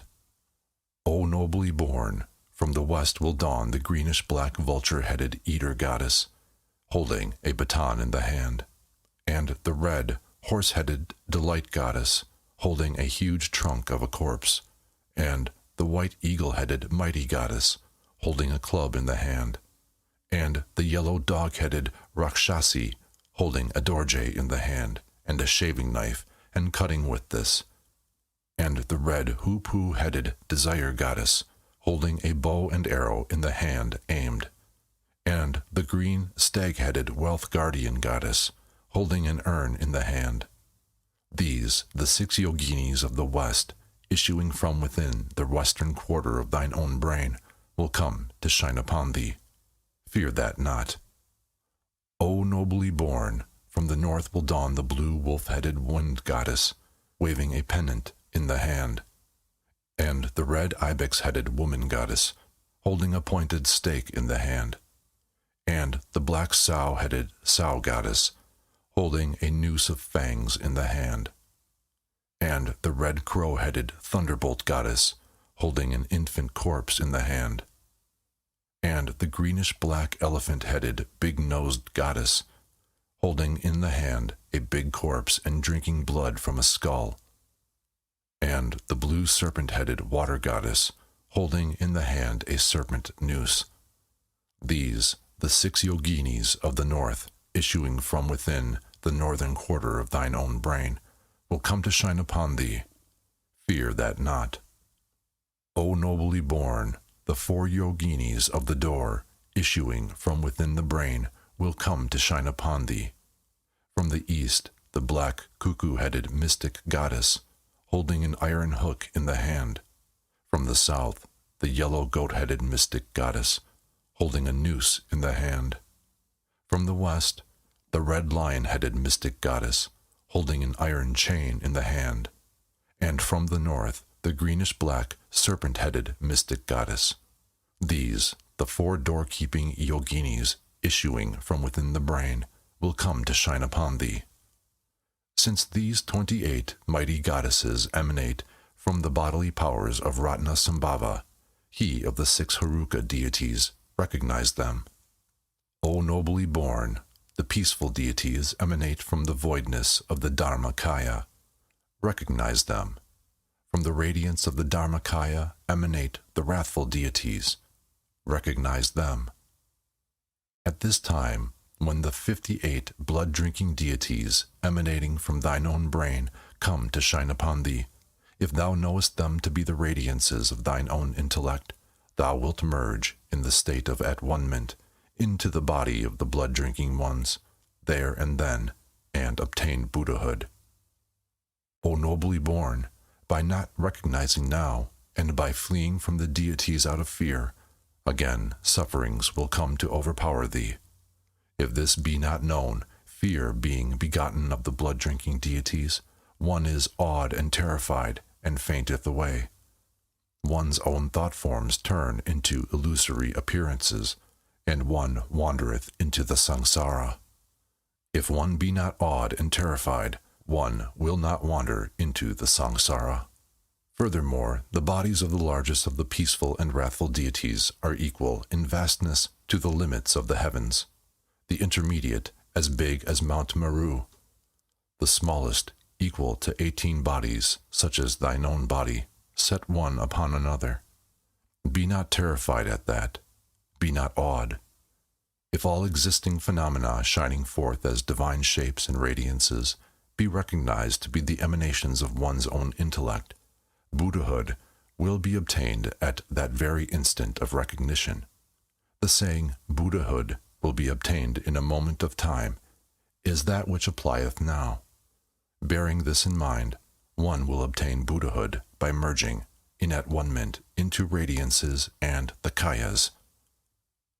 O nobly born, whatever fearful and terrifying visions thou mayest see, recognize them to be thine own thought forms. O nobly born, if thou recognize not and be frightened, then all the peaceful deities will shine forth in the shape of Mahakala, and the wrathful deities will shine forth in the form of Dharmaraja, the Lord of Death. And thine own thought forms becoming illusions, or maras, thou wilt wander into the samsara. O nobly born, if one recognize not one's own thought forms, however learned one may be in the scriptures, both sutras and tantras, although practicing religion for a kalpa, one obtaineth not Buddhahood. If one recognize one's own thought forms, by one important art and by one word, Buddhahood is obtained.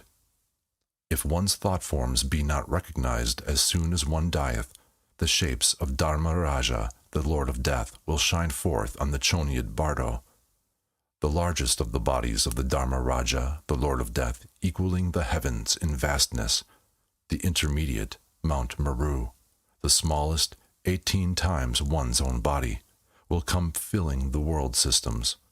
They will come having their upper teeth biting the nether lip, their eyes glassy, their hairs tied up on the top of the head, big-bellied, narrow-waisted, holding a karmic record board in the hand, giving utterance from their mouth to sounds of strike, slay, licking human brain, drinking blood, tearing heads from corpses, tearing out the hearts. Thus will they come, filling the worlds. O nobly born, when such thought forms emanate, be thou not afraid, nor terrified. The body which now thou possessest, being a mental body of karmic propensities, though slain and chopped to bits, cannot die. Because thy body is, in reality, one of voidness, thou needest not fear. The bodies of the Lord of Death, too, are emanations from the radiances of thine own intellect. They are not constituted of matter. Voidness cannot injure voidness. Beyond the emanations of thine own intellectual faculties, externally, the peaceful and the wrathful ones, the blood-drinking ones, the various-headed ones, the rainbow lights, the terrifying forms of the Lord of Death, exist not in reality. Of this there is no doubt. Thus, knowing this, all the fear and terror is self-dissipated, and, merging into the state of at-one-ment, Buddhahood is obtained. If thou recognizest in that manner, exerting thy faith and affection towards the tutelary deities and believing that they have come to receive thee amidst the ambuscades of the bardo, think, I take refuge in them, and remember the precious Trinity, exerting towards them the Trinity fondness and faith. Whosoever thine own tutelary deity may be, recollect now, and calling him by name, pray thus, Alas, wandering am I in the bardo, run to my rescue. Uphold me by thy grace, O precious tutelary. Calling upon the name of thine own guru, pray thus, Alas, wandering am I in the bardo, rescue me. O let not thy grace forsake me. Have faith in the blood-drinking deities too, and offer up this prayer. Alas, when I am wandering in the samsara, through force of overpowering illusions, on the light path of the abandonment of fright, fear, and awe, may the bands of the Bhagavans, the peaceful and wrathful ones, lead me. May the bands of the wrathful goddess rich in space be my rear guard, and save me from the fearful ambuscades of the bardo, and place me in the state of the perfectly enlightened Buddhas. When wandering alone, separated from dear friends, when the void forms of one's own thoughts are shining here, may the Buddhas, exerting the force of their grace, cause not to come the fear, awe, and terror in the bardo. When the 5 bright wisdom lights are shining here, may recognition come without dread and without awe. When the divine bodies of the peaceful and the wrathful are shining here, may the assurance of fearlessness be obtained and the bardo be recognized. When, by the power of evil karma, misery is being tasted, may the tutelary deities dissipate the misery. When the natural sound of reality is reverberating like 1,000 thunders, may they be transmuted into the sounds of the 6 syllables. When, unprotected, karma, having to be followed here, I beseech the gracious compassionate one to protect me. When suffering miseries of karmic propensities here, may the blissfulness of the clear light dawn. May the 5 elements not rise up as enemies, but may I behold the realms of the 5 orders of the enlightened ones. Thus, in earnest faith and humility, offer up the prayer, whereby all fears will vanish and Buddhahood in the Sambhoga Kaya will undoubtedly be won. Important is this. Being undistracted, repeat it in that manner 3 of even 7 times. However heavy the evil karma may be, and however weak the remaining karma may be, it is not possible that liberation will not be obtained, if one but recognize. If, nevertheless, despite everything done in these stages of the bardo, recognition is still not brought about, then, there being danger of one's wandering further into the 3rd bardo, called the Sidpa bardo, the setting face to face for that will be shown in detail hereinafter. The conclusion. Showing the fundamental importance of the bardo teachings. Whatever the religious practices of anyone may have been, whether extensive or limited, during the moments of death, various misleading illusions occur, and hence this total is indispensable. To those who have meditated much, the real truth dawneth as soon as the body and consciousness principle part. The acquiring of experience while living is important. They who have then recognized the true nature of their own being, and thus have had some experience, obtain great power during the bardo of the moments of death, when the clear light dawneth. Again, the meditation on the deities of the mystic path of the mantra, both in the visualizing and the perfecting stages while living, will be of great influence when the peaceful and wrathful visions dawn on the Chonyad bardo. Thus the training in this bardo being of particular importance, even while living, hold to it, read it, commit it to memory, bear it in mind properly, read it regularly, thrice. Let the words and the meanings be very clear. It should be so that the words and the meanings will not be forgotten, even though 100 executioners were pursuing thee. It is called the great liberation by hearing, because even those who have committed the 5 boundless sins are sure to be liberated if they hear it by the path of the ear. Therefore, read it in the midst of vast congregations. Disseminate it, through having heard it once. Even though one does not comprehend it, it will be remembered in the intermediate state without a word being omitted, for the intellect becometh ninefold more lucid there. Hence it should be proclaimed in the ears of all living persons. It should be read over the pillows of all persons who are ill. It should be read at the side of all corpses. It should be spread broadcast. Those who meet with this doctrine are indeed fortunate. Save for them who have accumulated much merit and absolved many obscurations, difficult is it to meet with it. Even when met with it, difficult is it to comprehend it. Liberation will be won through simply not disbelieving it upon hearing it. Therefore, treat this doctrine very dearly. It is the essence of all doctrines. The setting face to face while experiencing reality in the intermediate state, called the teaching which liberateth by merely being heard, and that which liberateth by merely being attached, is finished. Book 2. The Sidpa Bardo. This is known as the good head part of that called the profound essence of the liberation by hearing, the reminder, the clear setting face to face in the intermediate state when seeking rebirth.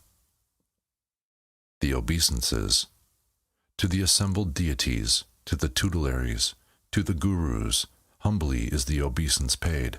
May liberation in the intermediate state be vouchsafed by them. Introductory verses. Above, in the great Bardo Total, the Bardo called Chonyad was taught. And now, of the Bardo called Sidpa, the vivid reminder is brought. Part 1. The After-Death World. Introductory instructions to the officiant. Although heretofore, while in the Chonyad Bardo, many vivid remindings have been given, setting aside those who have had great familiarity with the real truth, and those who have good karma, for them of evil karma who have no familiarity, and for them of evil karma who because of the influence thereof become stricken with fear and terror, recognition is difficult. These go down to the 14th day, and to re-impress them vividly, that which follows is to be read. The Bardo body, its birth, and its supernormal faculties. Worship having been offered to the Trinity, and the prayer invoking the aid of the Buddhas and Bodhisattvas having been recited, then, calling the deceased by name 3 or 7 times, speak thus: O nobly born, listen thou well, and bear at heart that birth in the hell world, in the Deva world, and in this Bardo body is of the kind called supernormal birth. Indeed, when thou wert experiencing the radiances of the peaceful and the wrathful in the Chonyad Bardo, being unable to recognize, thou didst faint away through fear about 3½ days after thy decease.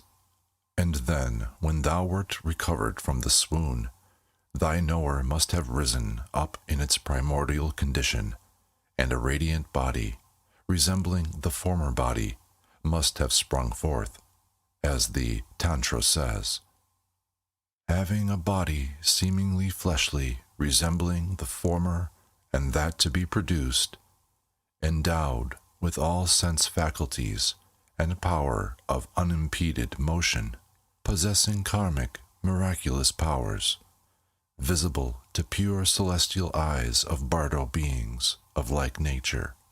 Such, then, is the teaching. That radiant body, thus referred to as resembling the former and that to be produced, meaning that one will have a body just like the body of flesh and blood, the former human propensity body, will also be endowed with certain signs and beauties of perfection, such as beings of high density possess. This body, born of desire, is a thought-form hallucination in the intermediate state, and it is called desire body. At that time, if thou art to be born as a deva, visions of the deva world will appear to thee. Similarly, wherever thou art to be born, if as an asura, or a human being, or a brute, or a preta, or a being in hell, a vision of the place will appear to thee. Accordingly, the word former in the quotation implieth that prior to the 3½ days thou wilt have been thinking thou hadst the same sort of a body as the former body of flesh and blood, possessed by thee in the former existence because of habitual propensities, and the word produced is so used because afterwards the vision of thy future place of birth will appear to thee. Hence, the expression as a whole, former and that to be produced, referreth to these insomuch as the fleshly body just discarded, and the fleshly body to be assumed at rebirth. At that time, follow not the visions which appear to thee, be not attracted, be not weak. If through weakness thou be fond of them, thou wilt have to wander amidst the 6 lokas and suffer pain. Up to the other day, thou wert unable to recognize the Chonyid Bardo, and hast had to wander down this far. Now, if thou art to hold fast to the real truth, thou must allow thy mind to rest undistractedly in the nothing to do, nothing to hold condition of the unobscured, primordial, bright, void state of thine intellect, to which thou hast been introduced by the Guru. Thereby thou wilt obtain liberation without having to enter the door of the womb. But if thou art unable to know thyself, then whosoever may be thy tutelary deity and thy guru, meditate on them in a state of intense fondness and humble trust, as overshadowing the crown of thy head. This is of great importance. Be not distracted. Instructions to the officiant. Thus speak, and, if recognition result from that, liberation will be obtained without need of the wandering in the 6 lokas. If, however, through influence of bad karma, recognition is made difficult, thereupon say as follows: O nobly born, again listen, endowed with all sense faculties and power of unimpeded motion, implieth that although thou mayest have been, when living, blind of the eye, or deaf, or lame, yet on this after-death plane thine eyes will see forms, and thine ears will hear sounds, and all other sense organs of thine will be unimpaired and very keen and complete. Wherefore the Bardo body hath been spoken of as endowed with all sense faculties. That condition of existence in which thou thyself now art is an indication that thou art deceased and wandering in the Bardo. Act so as to know this. Remember the teachings. Remember the teachings. O nobly born, unimpeded motion implieth that thy present body, being a desire body, thine intellect having been separated from its seat, is not a body of gross matter, so that now thou hast the power to go right through any rock masses, hills, boulders, earth, houses, and Mount Meru itself without being impeded. Excepting Bodh Gaya and the mother's womb, even the king of mountains, Mount Meru itself, can be passed through by thee, straightforwards and backwards, unimpededly. That, too, is an indication that thou art wandering in the Sidpa Bardo. Remember thy Guru's teachings, and pray to the compassionate Lord. O nobly born, thou art actually endowed with the power of miraculous action, which is not, however, the fruit of any samadhi, but a power come to thee naturally, and therefore it is of the nature of karmic power. Thou art able in a moment to traverse the 4 continents round about Mount Meru, or thou canst instantaneously arrive in whatever place thou wishest. Thou hast the power of reaching there within the time which a man taketh to bend, or to stretch forth his hand. These various powers of illusion and of shape-shifting, desire not. Desire not. None is there of such powers which thou mayest desire, which thou canst not exhibit. The ability to exercise them unimpededly existeth in thee now. Know this, and pray to the Guru. O nobly born, visible to pure celestial eyes of like nature, implieth that those beings of like nature, being those of similar constitution or level of knowledge in the intermediate state, will individually see each other. For example, those beings who are destined to be born amongst devas will see each other, and so on. Dote not on them, seen by thee, but meditate upon the compassionate one. Visible to pure celestial eyes also implieth that the devas, being born pure in virtue of merit, are visible to the pure celestial eyes of those who practice dhyana. These will not see them at all times. When mentally concentrated upon them, they see them. When not, they see them not. Sometimes, even when practicing dhyana, they are liable to become distracted and not see them. Characteristics of existence in the intermediate state. O nobly born, the possessor of that sort of body will see places familiarly known on the earth plane and relatives there, as one seeth another in dreams. Thou seest thy relatives and connections and speakest to them, but receivest no reply. Then, seeing them and thy family weeping, thou thinkest, I am dead, what shall I do? And feelest great misery, just like a fish cast out of water on red-hot embers. Such misery thou wilt be experiencing at present, but feeling miserable will avail thee nothing now. If thou hast a divine guru, pray to him. Pray to the tutelary deity, the compassionate one, even though thou feelest attachment for thy relatives and connections. It will do thee no good. So be not attached. Pray to the compassionate Lord. Thou shalt have naught or sorrow, or of terror, or of awe. O nobly born, when thou art driven hither and thither by the ever-moving wind of karma, thine intellect, having no object upon which to rest, will be like a feather tossed about by the wind, riding on the horse of breath.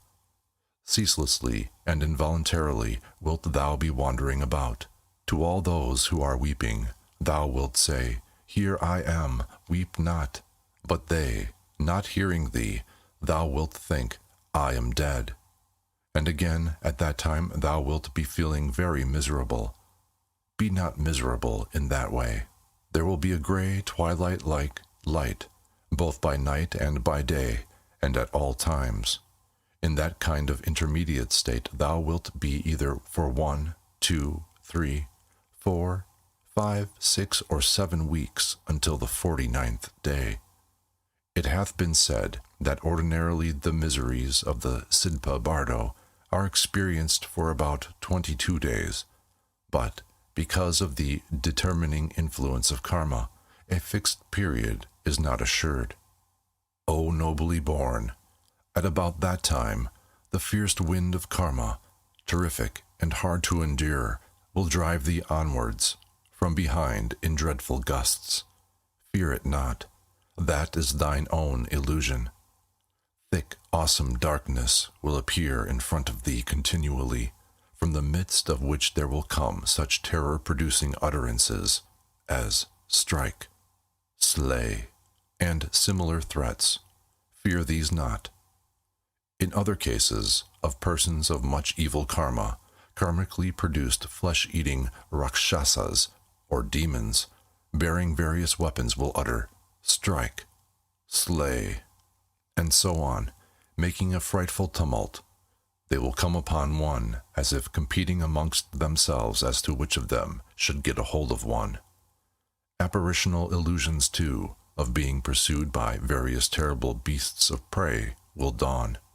Snow, rain, darkness, fierce blasts of wind, and hallucinations of being pursued by many people likewise will come, and sounds as of mountains crumbling down, and of angry, overflowing seas, and of the roaring of fire, and of fierce winds springing up. When these sounds come, one, being terrified by them, will flee before them in every direction, not caring whither one fleeth, but the way will be obstructed by 3 awful precipices, white, and black, and red. They will be terror-inspiring and deep, and one will feel as if one were about to fall down them. O nobly born, they are not really precipices. They are anger, lust, and stupidity. Know at that time that it is the Sidpa Bardo in which thou art. Invoking by name the Compassionate One, pray earnestly thus: O compassionate Lord, and my Guru, and the precious Trinity, suffer it not that I fall into the unhappy worlds. Act so as to forget this not. Others who have accumulated merit and devoted themselves sincerely to religion will experience various delightful pleasures and happiness and ease in full measure. But that class of neutral beings who have neither earned merit nor created bad karma will experience neither pleasure nor pain, but a sort of colorless stupidity of indifference. O nobly born, whatever cometh in that manner, whatever delightful pleasures thou mayest experience, be not attracted by them. Dote not on them. Think, may the Guru and the Trinity be worshipped with these merit-given delights. Abandon all dotings and hankerings. Even though thou dost not experience pleasure or pain, but only indifference, keep thine intellect in the undistracted state of the meditation upon the great symbol, without thinking that thou art meditating. This is of vast importance. O nobly born, at that time, at bridgeheads, in temples, by stupas of 8 kinds, thou wilt rest a little while, but thou wilt not be able to remain there very long, for thine intellect hath been separated from thine earth-plane body. Because of this inability to loiter, thou oft times wilt feel perturbed and vexed and panic-stricken. At times thy knower will be dim, at times fleeting and incoherent. Thereupon this thought will occur to thee: Alas, I am dead, what shall I do? And because of such thoughts the knower will become saddened and the heart chilled, and thou wilt experience infinite misery of sorrow, since thou canst not rest in any one place, and feel impelled to go on. Think not of various things, but allow the intellect to abide in its own unmodified state. As to food, only that which hath been dedicated to thee can be partaken of by thee, and no other food. As to friends at this time, there will be no certainty. These are the instructions of the wandering about on the Sidpa Bardo of the mental body. At the time, happiness and misery will depend upon karma. Thou wilt see thine own home, the attendants, relatives, and the corpse, and think, now I am dead, what shall I do? And being oppressed with intense sorrow, the thought will occur to thee, oh, what would I not give to possess a body? And so thinking, thou wilt be wandering hither and thither, seeking a body, even though thou couldst enter thy body 9 times over, owing it to the long interval which thou hast passed in the Chonyad Bardo. It will have been frozen if in winter, been decomposed if in summer, or otherwise thy relatives will have cremated it, or interred it, or thrown it into the water, or given it to the birds and beasts of prey. Wherefore, finding no place for thyself to enter into, thou wilt be dissatisfied, and have the sensation of being squeezed into cracks and crevices amidst rocks and boulders. The experiencing of this sort of misery occurs in the intermediate state, when seeking rebirth. Even though thou seekest a body, thou wilt gain nothing but trouble. Put aside the desire for a body, and permit thy mind to abide in the state of resignation, and act so as to abide therein. By thus being set face to face, one obtaineth liberation from the bardo. The judgment. Instructions to the officiant. Yet again, it may be possible that because of the influence of bad karma, one will not recognize even thus. Therefore, call the deceased by name and speak as follows. O nobly born, listen, that thou art suffering, so cometh from thine own karma. It is not due to anyone else's. It is by thine own karma. Accordingly, pray earnestly to the precious Trinity, that will protect thee. If thou neither prayest nor knowest how to meditate upon the great symbol, nor upon any tutelary deity, the good genius, who was born simultaneously with thee, will come now and count out thy good deeds with white pebbles, and the evil genius, who was born simultaneously with thee, will come and count out thy evil deeds with black pebbles. Thereupon thou wilt be greatly frightened, awed, and terrified, and wilt tremble, and thou wilt attempt to tell lies, saying, I have not committed any evil deed. Then the Lord of Death will say, I will consult the mirror of karma. So saying, he will look in the mirror, wherein every good and evil act is vividly reflected. Lying will be of no avail.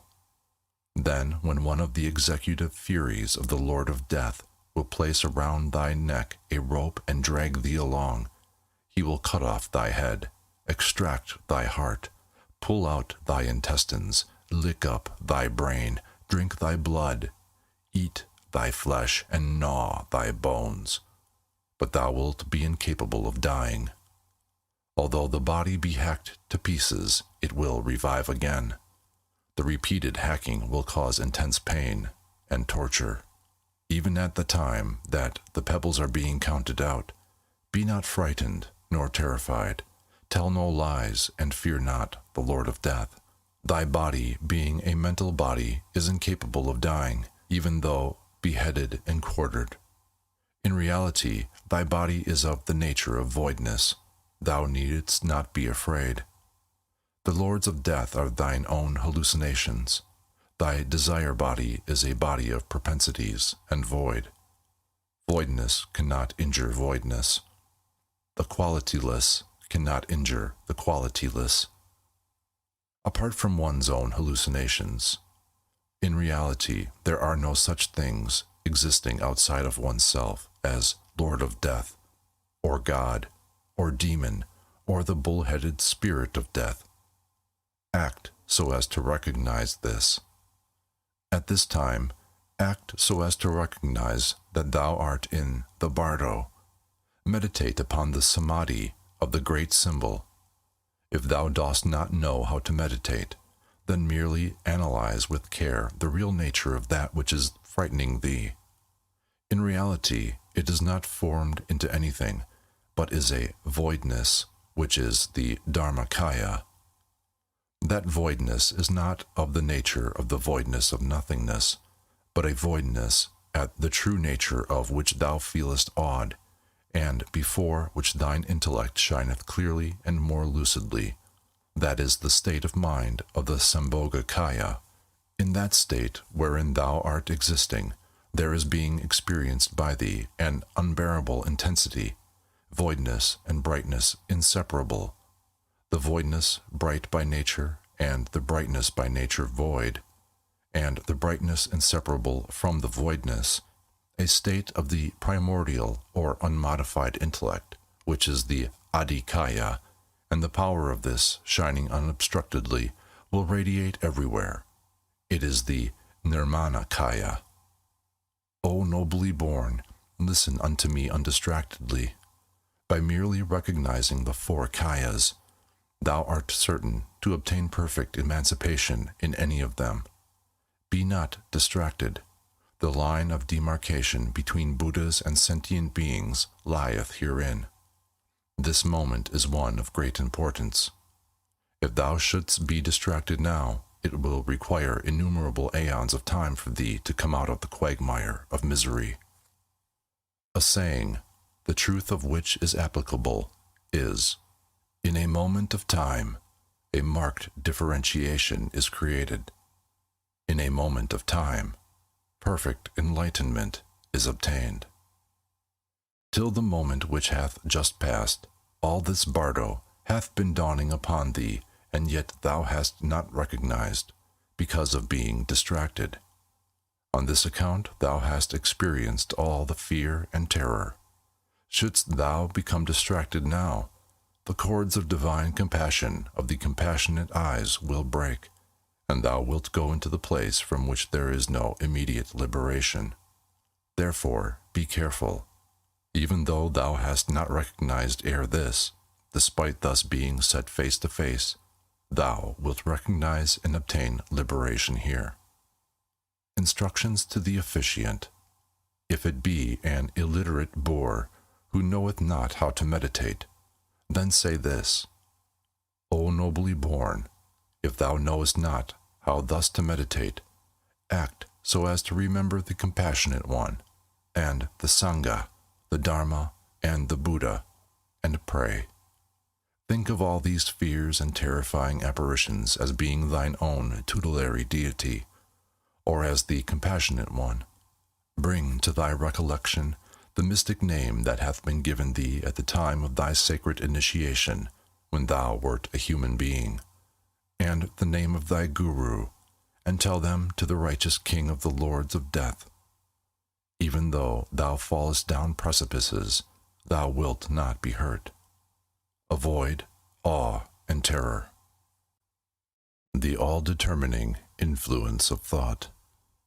Instructions to the officiant. Say that, for by such setting face to face, despite the previous non-liberation, liberation ought surely to be obtained here.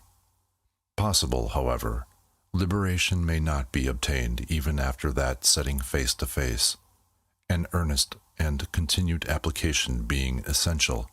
Again, calling the deceased by name, speak as follows: O nobly born, thy immediate experiences will be of momentary joys, followed by momentary sorrows of great intensity, like the taut and relaxed mechanical actions of catapults.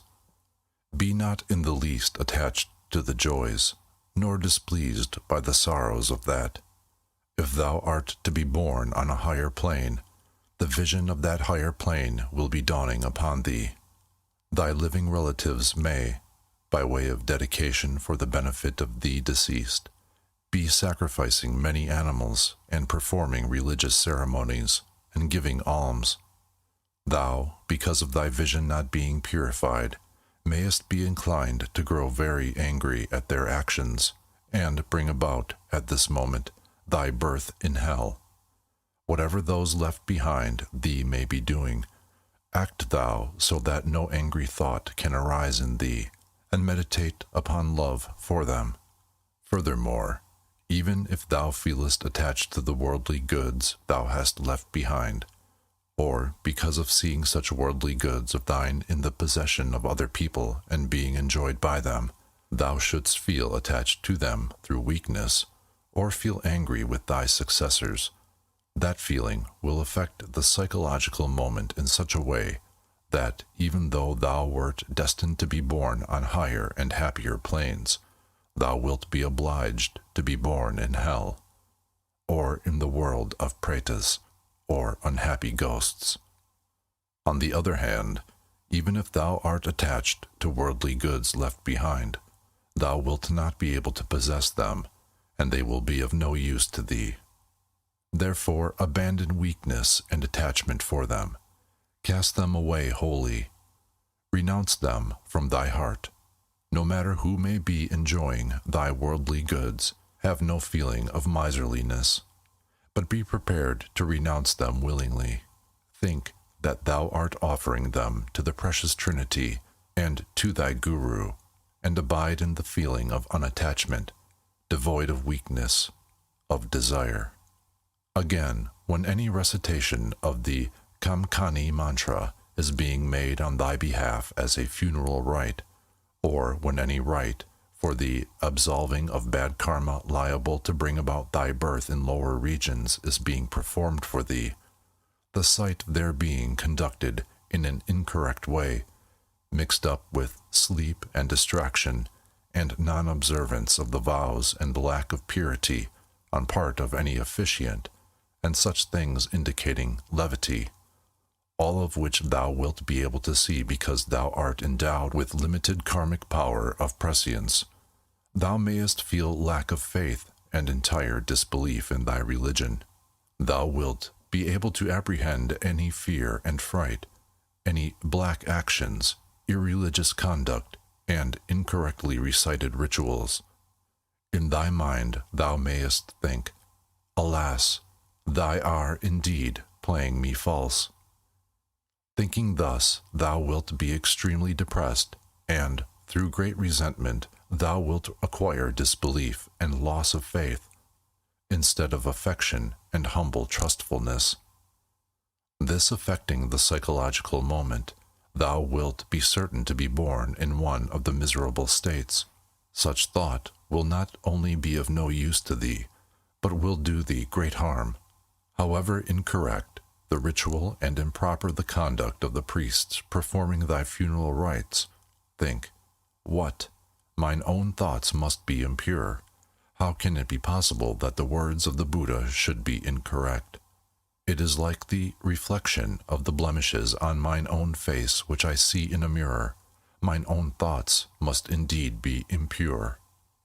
As for these, such as the priests, the Sangha is their body, the Dharma their utterance, and in their mind they are the Buddha in reality. I will take refuge in them.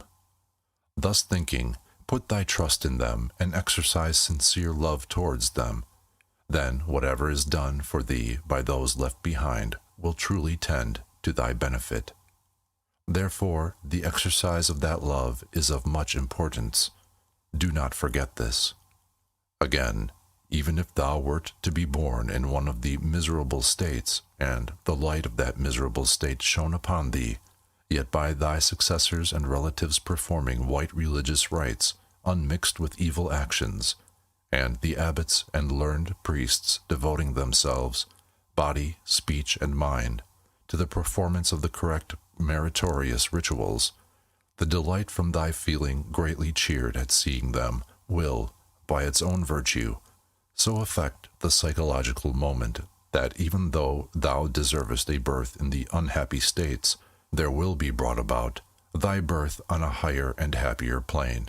Therefore, thou shouldst not create impious thoughts, but exercise pure affection and humble faith towards all impartiality. This is highly important. Hence, be extremely careful. O nobly born, to sum up, thy present intellect in the intermediate state, having no firm object whereon to depend, being of little weight and continuously in motion, whatever thought occur to thee now, be it pious or impious, will wield great power. Therefore think not in thy mind of impious things, but recall any devotional exercises. Or, if thou wert unaccustomed to any such exercises, show forth pure affection and humble faith. Pray to the Compassionate One, or to thy tutelary deities, with full resolve, utter this prayer. Alas, while wandering alone, separated from loving friends, when the vacuous, reflected boy of mine own mental ideas dawneth upon me, may the Buddhas, vouchsafing their power of compassion, grant that there shall be no fear, awe, or terror in the bardo. When experiencing miseries through the power of evil karma, may the tutelary deities dispel the miseries. When the thousand thunders of the sound of reality reverberate, may they all be sounds of the 6 syllables. When karma follows, without there being any protector, may the Compassionate One protect me, I pray. When experiencing the sorrows of karmic propensities here, may the radiance of the happy clear light of samadhi shine upon me. Earnest prayer in this form will be sure to guide thee along. Thou mayest rest assured that thou wilt not be deceived. Of great importance is this: through that being recited, again recollection cometh, and recognition and liberation will be achieved. The dawning of the lights of the 6 lokas. Instructions to the officiant. Yet, though this instruction be so oft repeated, if recognition be difficult because of the influence of evil karma, much benefit will come from repeating these settings face to face many times over. Once more, then, call the deceased by name and speak as follows. O nobly born, if thou hast been unable to apprehend the above, henceforth the body of the past life will become more and more dim, and the body of the future life will become more and more clear. Saddened at this, thou wilt think, O what misery I am undergoing! Now whatever body I am to get, I shall go and seek it. So thinking, thou wilt be going hither and thither, ceaselessly and distractedly. Then there will shine upon thee the lights of the 6 samsaric lokas, the light that place wherein thou art to be born, through power of karma, will shine most prominently. O nobly born, listen. If thou desirest to know what those 6 lights are, there will shine upon thee a dull white light from the Deva world, a dull green light from the Asura world, a dull yellow light from the human world, a dull blue light from the brute world, a dull red light from the Preta world, and a smoke-colored light from the hell world. At that time, by the power of karma, thine own body will partake of the color of the light of the place wherein thou art to be born. O nobly born, the special art of these teachings is especially important at this moment. Whichever light shineth upon thee now, meditate upon it as being the Compassionate One. From whatever place the light cometh, consider that place to be or to exist in the Compassionate One. This is an exceedingly profound art. It will prevent birth.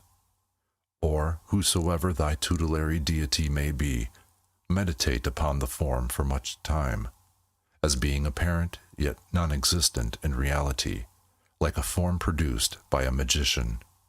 That is called the pure illusory form. Then let the visualization of the tutelary deity melt away from the extremities, till nothing at all remaineth visible of it, and put thyself in the state of the clearness and the voidness, which thou canst not conceive as something, and abide in that state for a little while. Again, meditate upon the tutelary deity. Again, meditate upon the clear light. Do this alternately. Afterwards, allow thine own intellect also to melt away gradually, beginning from the extremities. Wherever the ether pervadeth, consciousness pervadeth. Wherever consciousness pervadeth, the Dharmakaya pervadeth. Abide tranquilly in the uncreated state of the Dharmakaya. In that state, birth will be obstructed and perfect enlightenment gained. Part 2.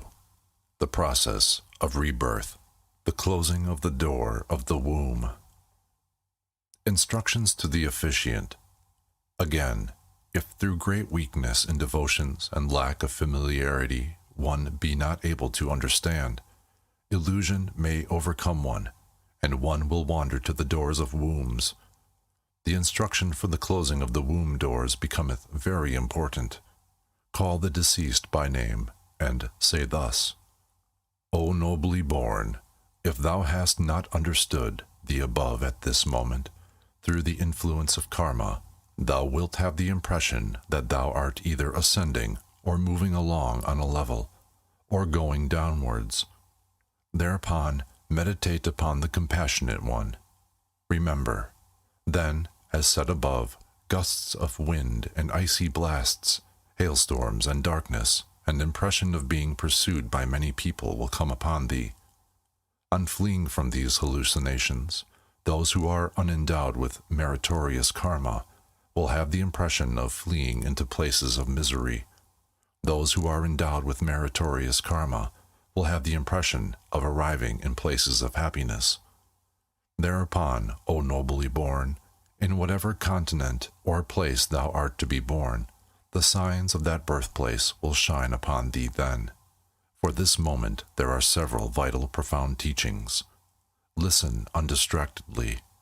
Even though thou hast not apprehended by the above settings face to face, here thou wilt, because even those who are very weak in devotions will recognize the signs. Therefore, listen. Instructions to the officiant. Now it is very important to employ the methods of closing the womb door. Wherefore it is necessary to exercise the utmost care. There are two chief ways of closing: preventing the being who would enter from entering, and closing the womb door which might be entered. Method of preventing entry into a womb. The instructions for preventing the being from entering are thus: O nobly born, whosoever may have been thy tutelary deity, tranquility meditate upon him, as upon the reflection of the moon in water, apparent yet non-existent as a moon, like a magically produced illusion. If thou hast no special tutelary, meditate either upon the compassionate Lord or upon me, and, with this in mind, meditate tranquilly. Then, causing the visualized form of the tutelary deity to melt away from the extremities, meditate, without any thought forming, upon the vacuous, clear light. This is a very profound art. In virtue of it, a womb is not entered. The first method of closing the womb door. In that manner meditate, but even though this be found inadequate to prevent thee from entering into a womb, and if thou findest thyself ready to enter into one, then there is the profound teaching for closing the womb door. Listen thou unto it. When, at this time, alas, the Sidpa Bardo is dawning upon oneself, holding in mind one single resolution, persist in joining up the chain of good karma. Close up the womb door and remember the opposition. This is a time when earnestness and pure love are necessary. Abandon jealousy and meditate upon the Guru, Father, Mother. Repeat this from thine own mouth, distinctly, and remember its meaning vividly, and meditate upon it. The putting of this into practice is essential. The significance of the above teaching, when, at this time, the Sidpa Bardo is dawning upon me or upon oneself, is that now thou art wandering in the Sidpa Bardo. As a sign of this, if thou lookest into water or into mirrors, thou wilt see no reflection of thy face or body, nor doth thy body cast any shadow. Thou hast discarded now thy gross material body of flesh and blood. These are the indications that thou art wandering about in the Sidpa Bardo. At this time thou must form without distraction one single resolve in thy mind. The forming of one single resolve is very important now. It is like directing the course of a horse by the use of the reins. Whatever thou desirest will come to pass. Think not upon evil actions which might turn the course of thy mind. Remember thy spiritual relationship with the reader of this Bardo Todo, or with any one from whom thou hast received teachings, initiation, or spiritual authorization for reading religious texts while in the human world, and persevere in going on with good acts. This is very essential. Be not distracted. The boundary line between going upwards or going downwards is here now. If thou givest way to indecision for even a second, thou wilt have to suffer misery for a long, long time. This is the moment. Hold fast to one single purpose. Persistently join up the chain of good acts. Thou hast come now to the time of closing the womb door. This is a time when earnestness and pure love are necessary, which implieth that now the time hath come when, first of all, the womb door should be closed, there being 5 methods of closing. Bear this well at heart. The second method of closing the womb door. O nobly born, at this time thou wilt see visions of males and females in union. When thou seest them, remember to withhold thyself from going between them, regarding the Father and Mother as thy Guru and the Divine Mother. Meditate upon them and bow down. Humbly exercise thy faith. Offer up mental worship with great fervency, and resolve that thou wilt request of them religious guidance. By that resolution alone, the womb ought certainly to be closed. But if it is not closed even by that, and thou findest thyself ready to enter into it, meditate upon the divine Guru, Father, Mother, as upon any tutelary deity, or upon the compassionate tutelary and Shakti, and meditating upon them, worship them with mental offerings. Resolve earnestly that thou wilt request of them a boon. By this the womb door ought to be closed. The third method of closing the womb door. Still, if it be not closed even by that, and thou findest thyself ready to enter the womb, the third method of repelling attachment and repulsion is hereby shown unto thee. There are 4 kinds of birth: birth by egg, birth by womb, supernormal birth, and birth by heat and moisture. Amongst these 4, birth by egg and birth by womb agree in character. As above said, the visions of males and females in union will appear. If at that time one entereth into the womb through the feelings of attachment and repulsion, one may be born either as a horse, a fowl, a dog, or a human being. If about to be born as a male, the feeling of itself being a male dawneth upon the knower, and a feeling of intense hatred towards the father and of jealousy and attraction towards the mother is begotten. If about to be born as a female, the feeling of itself being a female dawneth upon the knower, and a feeling of intense hatred towards the mother and of intense attraction and fondness towards the father is begotten. Through this secondary cause, when entering upon the path of either, just at the moment when the sperm and the ovum are about to unite, the knower experienceth the bliss of the simultaneously born state, during which state it fainteth away into unconsciousness. Afterwards it findeth itself encased in oval form, in the embryonic state, and upon emerging from the womb and opening its eyes it may find itself transformed into a young dog. Formerly it had been a human being, but now, if it have become a dog, it findeth itself undergoing sufferings in a dog's kennel, or perhaps as a young pig in a pigsty, or as an ant in an ant-hill, or as an insect, or a grub in a hole, or as a calf, or a kid, or a lamb, from which shape there is no immediate returning. Dumbness, stupidity, and miserable intellectual obscurity are suffered, and a variety of sufferings experienced. In like manner, one may wander into hell, or into the world of unhappy ghosts, or throughout the 6 lokas, and endure inconceivable miseries. Those who are voraciously inclined towards this samsaric existence, or those who do not at heart fear it, O dreadful, alas! And those who have not received a guru's teachings will fall down into the precipitous depths of the samsara in this manner, and suffer interminably and unbearably. Rather than meet with a like fate, listen thou unto my words and bear these teachings of mine at heart.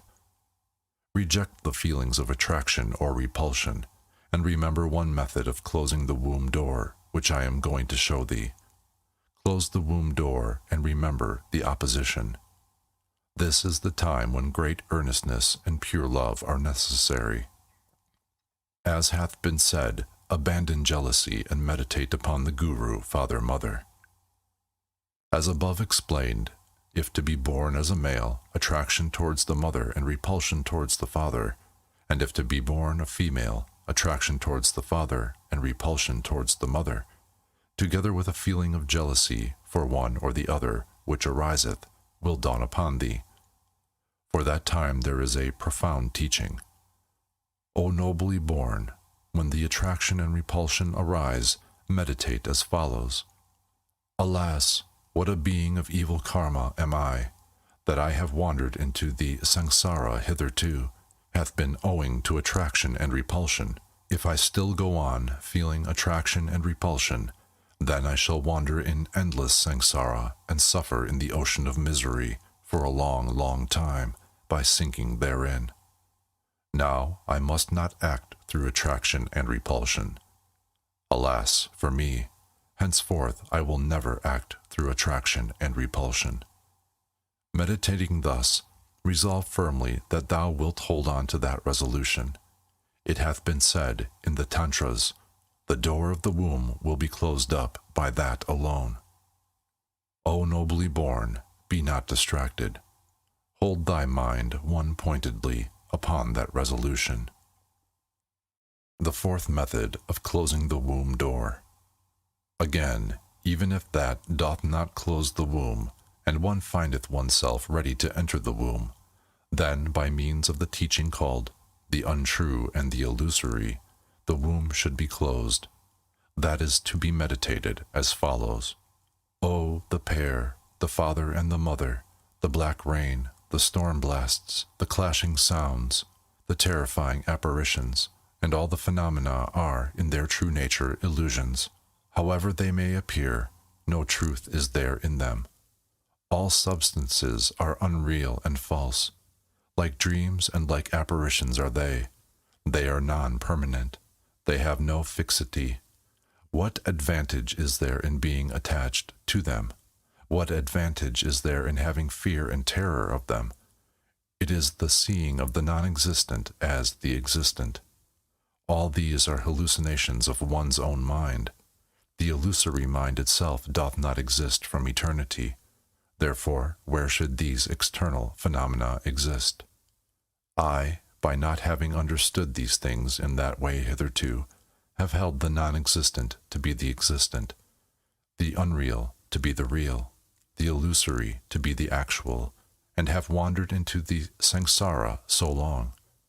And even now, if I do not recognize them to be illusions, then, wandering in the samsara for long ages, I shall be certain to fall into the morass of various miseries. Indeed, all these are like dreams, like hallucinations, like echoes, like the cities of the odor eaters, like mirage, like mirrored forms, like phantasmagoria, like the moon seen in water, not real even for a moment. In truth, they are unreal. They are false. By holding one pointedly to that train of thought, the belief that they are real is dissipated, and that being impressed upon the inner continuity of consciousness, one turneth backwards. If the knowledge of the unreality be impressed deeply in that way, the womb door will be closed. The fifth method of closing the womb door. Still, even when this is done, if the holding phenomena as real remaineth undissolved, the womb door is not closed, and if one be ready to enter into the womb, thereupon one should close the womb door by meditating upon the clear light. This being the fifth method, the meditation is performed as follows. Lo, all substances are mine own mind, and this mind is vacuousness, is unborn and unceasing. Thus meditating, allow the mind to rest in the uncreated state. Like, for example, the pouring of water into water, the mind should be allowed its own easy mental posture, in its natural or unmodified condition, clear and vibrant. By maintaining this relaxed, uncreated state of mind, the womb doors of the four kinds of birth are sure to be closed. Meditate thus until the closing is successfully accomplished. Instructions to the officiant. Many very profound teachings for closing the womb door have been given above. It is impossible that they should not liberate people of the highest, the average, and the lowest intellectual capacity. If it be asked why this should be so, it is because, firstly, the consciousness in the bardo, possessing supernormal power of perception of a limited kind, whatever is spoken to one, then is apprehended. Secondly, because, although formerly deaf or blind, here at this time all one's faculties are perfect, and one can hear whatever is addressed to one. Thirdly, being continually pursued by awe and terror, one thinketh, what is best? And, being alertly conscious, one is always coming to hear whatever may be told to one. Since the consciousness is without a prop, it immediately goeth to whatever place the mind directeth. Fourthly, it is easy to direct it. The memory is ninefold more lucid than before. Even though stupid before, at this time, by the workings of karma, the intellect becometh exceedingly clear and capable of meditating whatever is taught to it. Hence the answer is, it is because it, the knower, possesseth these virtues. That the performance of funeral rites should be efficacious is, likewise, because of that reason. Therefore, the perseverance in the reading of the great Bardo Todol for 49 days is of the utmost importance. Even if not liberated at one setting face to face, one ought to be liberated at another. This is why so many different settings face to face are necessary. The choosing of the womb door. Instructions to the officiant. There are, nevertheless, many classes of those who, though reminded and instructed to direct their thoughts one-pointedly, are not liberated, owing to the great force of evil karmic obscurations, and because of being unaccustomed to pious deeds, and of being much accustomed to impious deeds throughout the aeons. Therefore, if the womb door hath not been closed ere this, a teaching also for the selection of a womb door is going to be given hereinafter. Now, invoking the aid of all the Buddhas and Bodhisattvas, repeat the refuge, and, once more calling the deceased by name thrice, speak as follows. O nobly born, listen. Although the above setting face-to-face teachings have been given one-pointedly, yet thou hast not understood them. Therefore, if the womb door hath not been closed, it is almost time to assume a body. Make thy selection of the womb according to this best teaching. Listen attentively and hold it in mind. The premonitory visions of the place of rebirth. O nobly born, now the signs and characteristics of the place of birth will come. Recognize them. In observing the place of birth, choose the continent too. If to be born in the eastern continent of Lupa, a lake adorned with swans, male and female, floating thereon, will be seen. Go not there. Recollect the revulsion against going there.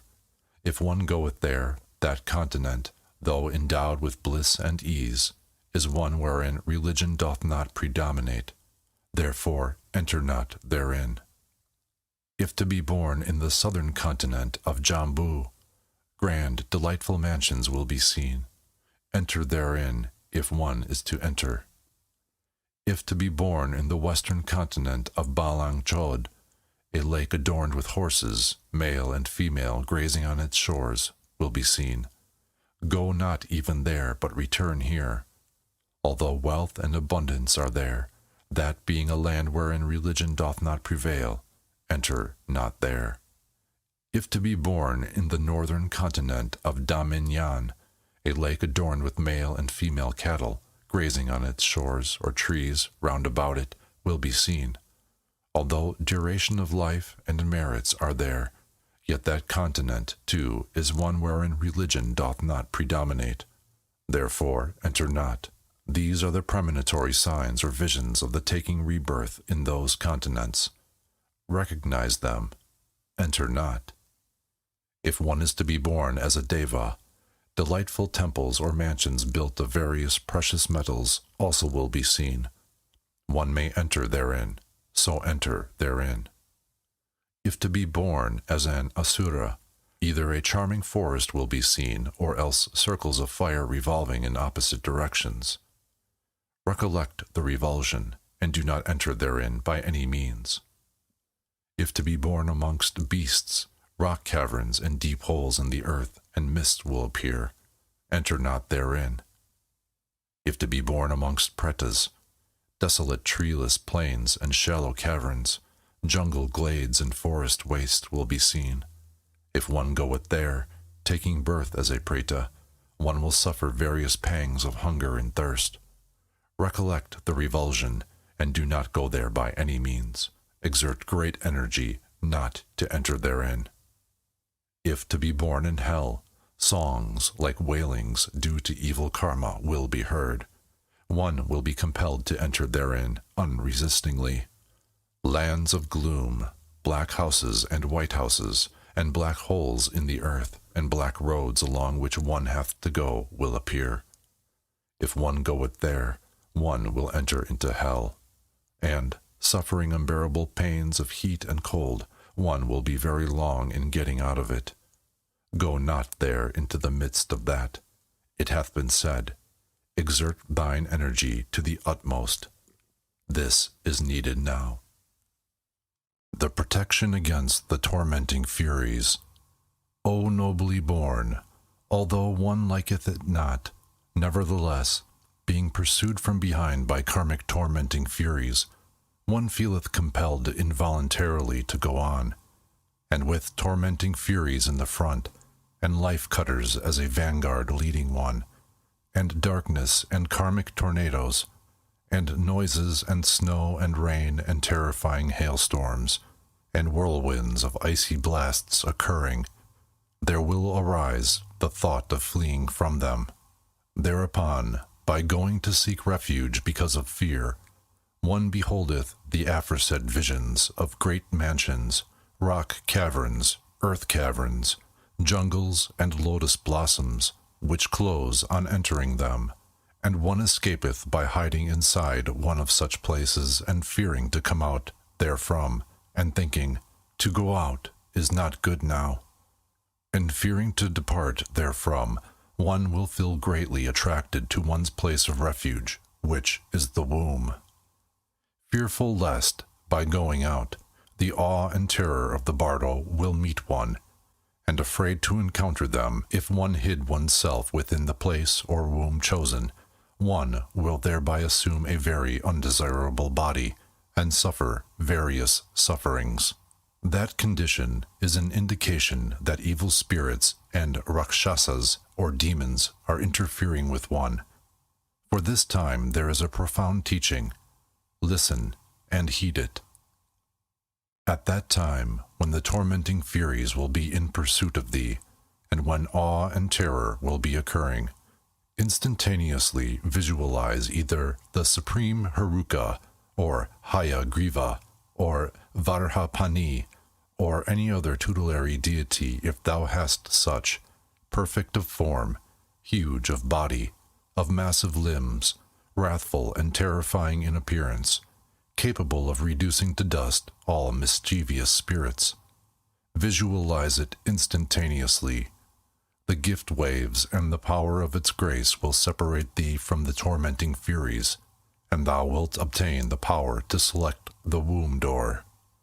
This is the vital art of the very profound teaching.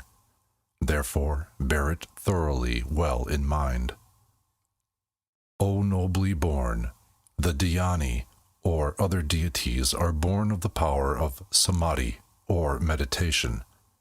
Pretas, or unhappy spirits or shades, and malignant spirits of certain orders are those who, by changing their feeling or mental attitude, while in the intermediate state, assumed that very shape which they thereafter retained, and became pretas, evil spirits, and rakshasas, possessed of the power of shape-shifting. All pretas, who exist in space, who traverse the sky, and the 80,000 species of mischievous sprites have become so by changing their feelings while in the mental body on the Bardo plane. At this time, if one can recollect the great symbol teachings concerning the voidness, that will be best. If one be not trained in that, train the mental powers into regarding all things as illusion or maya. Even if this be impossible, be not attracted by anything. By meditating upon the tutelary deity, the great compassionate one, Buddhahood will be obtained in the Sambhoga Kaya. The alternative choosing, supernormal birth or womb birth. If, however, O nobly born, thou hast, because of the influence of karma, to enter into a womb, the teaching for the selection of the womb door will be explained now. Listen. Do not enter into any sort of womb which may be come by, if compelled by tormenting furies to enter. Meditate upon Hayagriva. Since thou now possesseth a slender supernormal power of foreknowledge, all the places of birth will be known to thee, one after another. Choose accordingly. There are two alternatives: the transference of the consciousness principle to a pure Buddha realm, and the selection of the impure samsaric womb door, to be accomplished as follows. Supernormal birth by transference to a paradise realm. In the first, the transference to a pure paradise, the projection is directed by thinking or meditating thus: Alas, how sorrowful it is that I, during all the innumerable kalpas, since illimitable, beginningless time until now, have been wandering in the quagmire of samsara. Oh, how painful that I have not been liberated into Buddhahood by knowing the consciousness to be the self hitherto ere this. Now doth this samsara disgust me, horrify me, sicken me. No hath the hour come to prepare to flee from it. I myself will so act as to be born in the happy Western realm, at the feet of the Buddha Amitabha, miraculously from amidst a lotus blossom. Thinking thus, direct the resolution or wish earnestly to that realm, or likewise to any realm thou mayest desire, the preeminently happy realm, or the thickly formed realm, or the realm of those of long hair, or the illimitable vihara of the lotus radiance, in Urgian's presence, or direct thy wish to any realm which thou desirest most, in undistracted one-pointedness of mind. By doing so, birth will take place in that realm instantaneously. Or if thou desirest to go to the presence of Maitreya in the Tushita heavens, by directing an earnest wish in like manner and thinking, I will go to the presence of Maitreya in the Tushita heavens, for the hour hath struck for me here in the intermediate state. Birth will be obtained miraculously inside a lotus blossom in the presence of Maitreya. Womb birth, the return to the human world.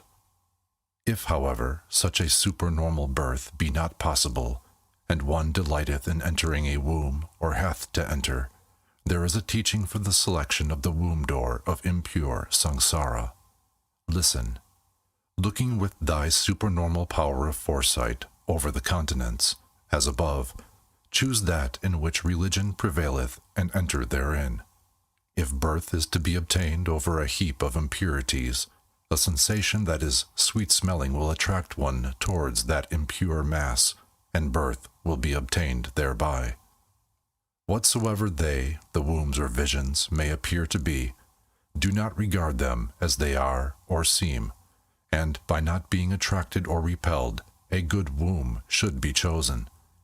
In this, too, since it is important to direct the wish, direct it thus.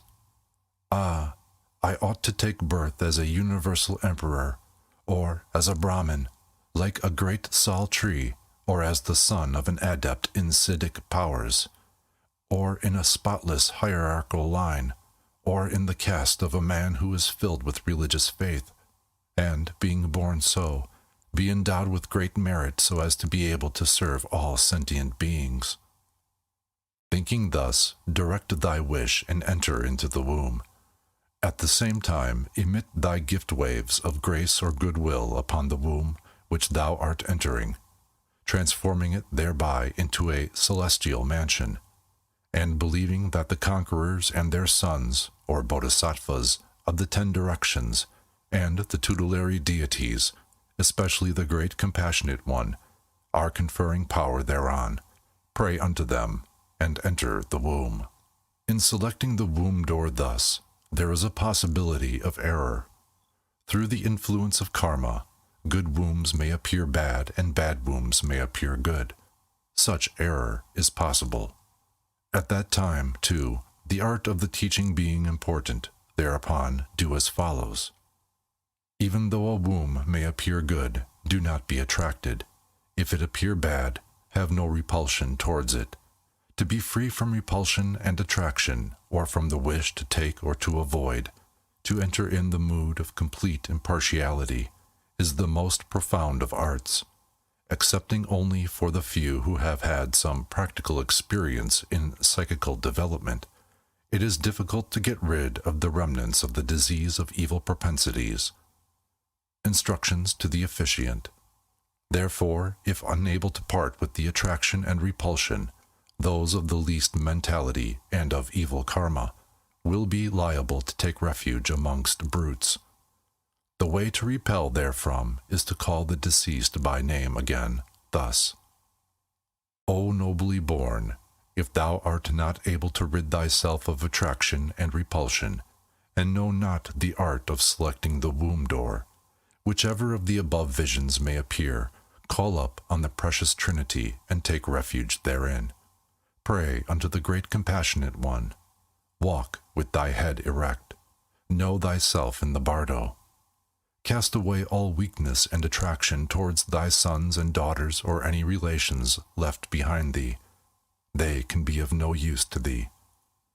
Enter upon the white light path of the Devas, or upon the yellow light path of human beings. Enter into the great mansions of precious metals, and into the delightful gardens. Instructions to the officiant. Repeat that addressed to the deceased 7 times over.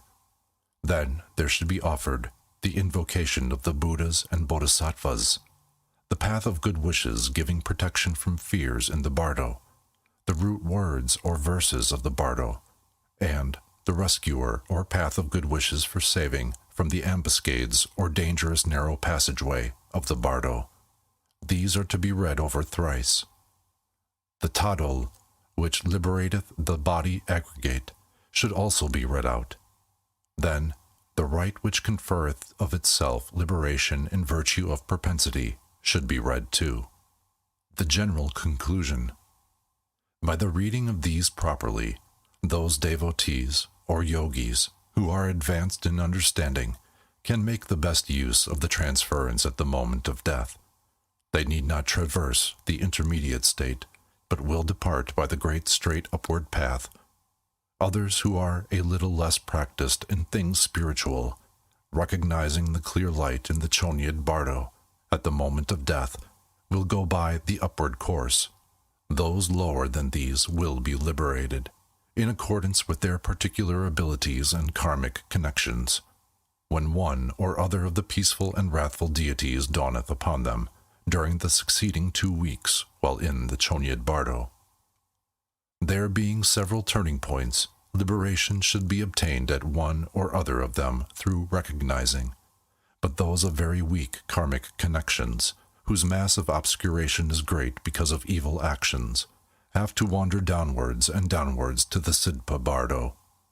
Yet since there are, like the rungs of a ladder, many kinds of settings face to face, or remindings, liberation should have been obtained at one or at another by recognizing, but those of the weakest karma connections, by not recognizing, fall under the influence of awe and terror.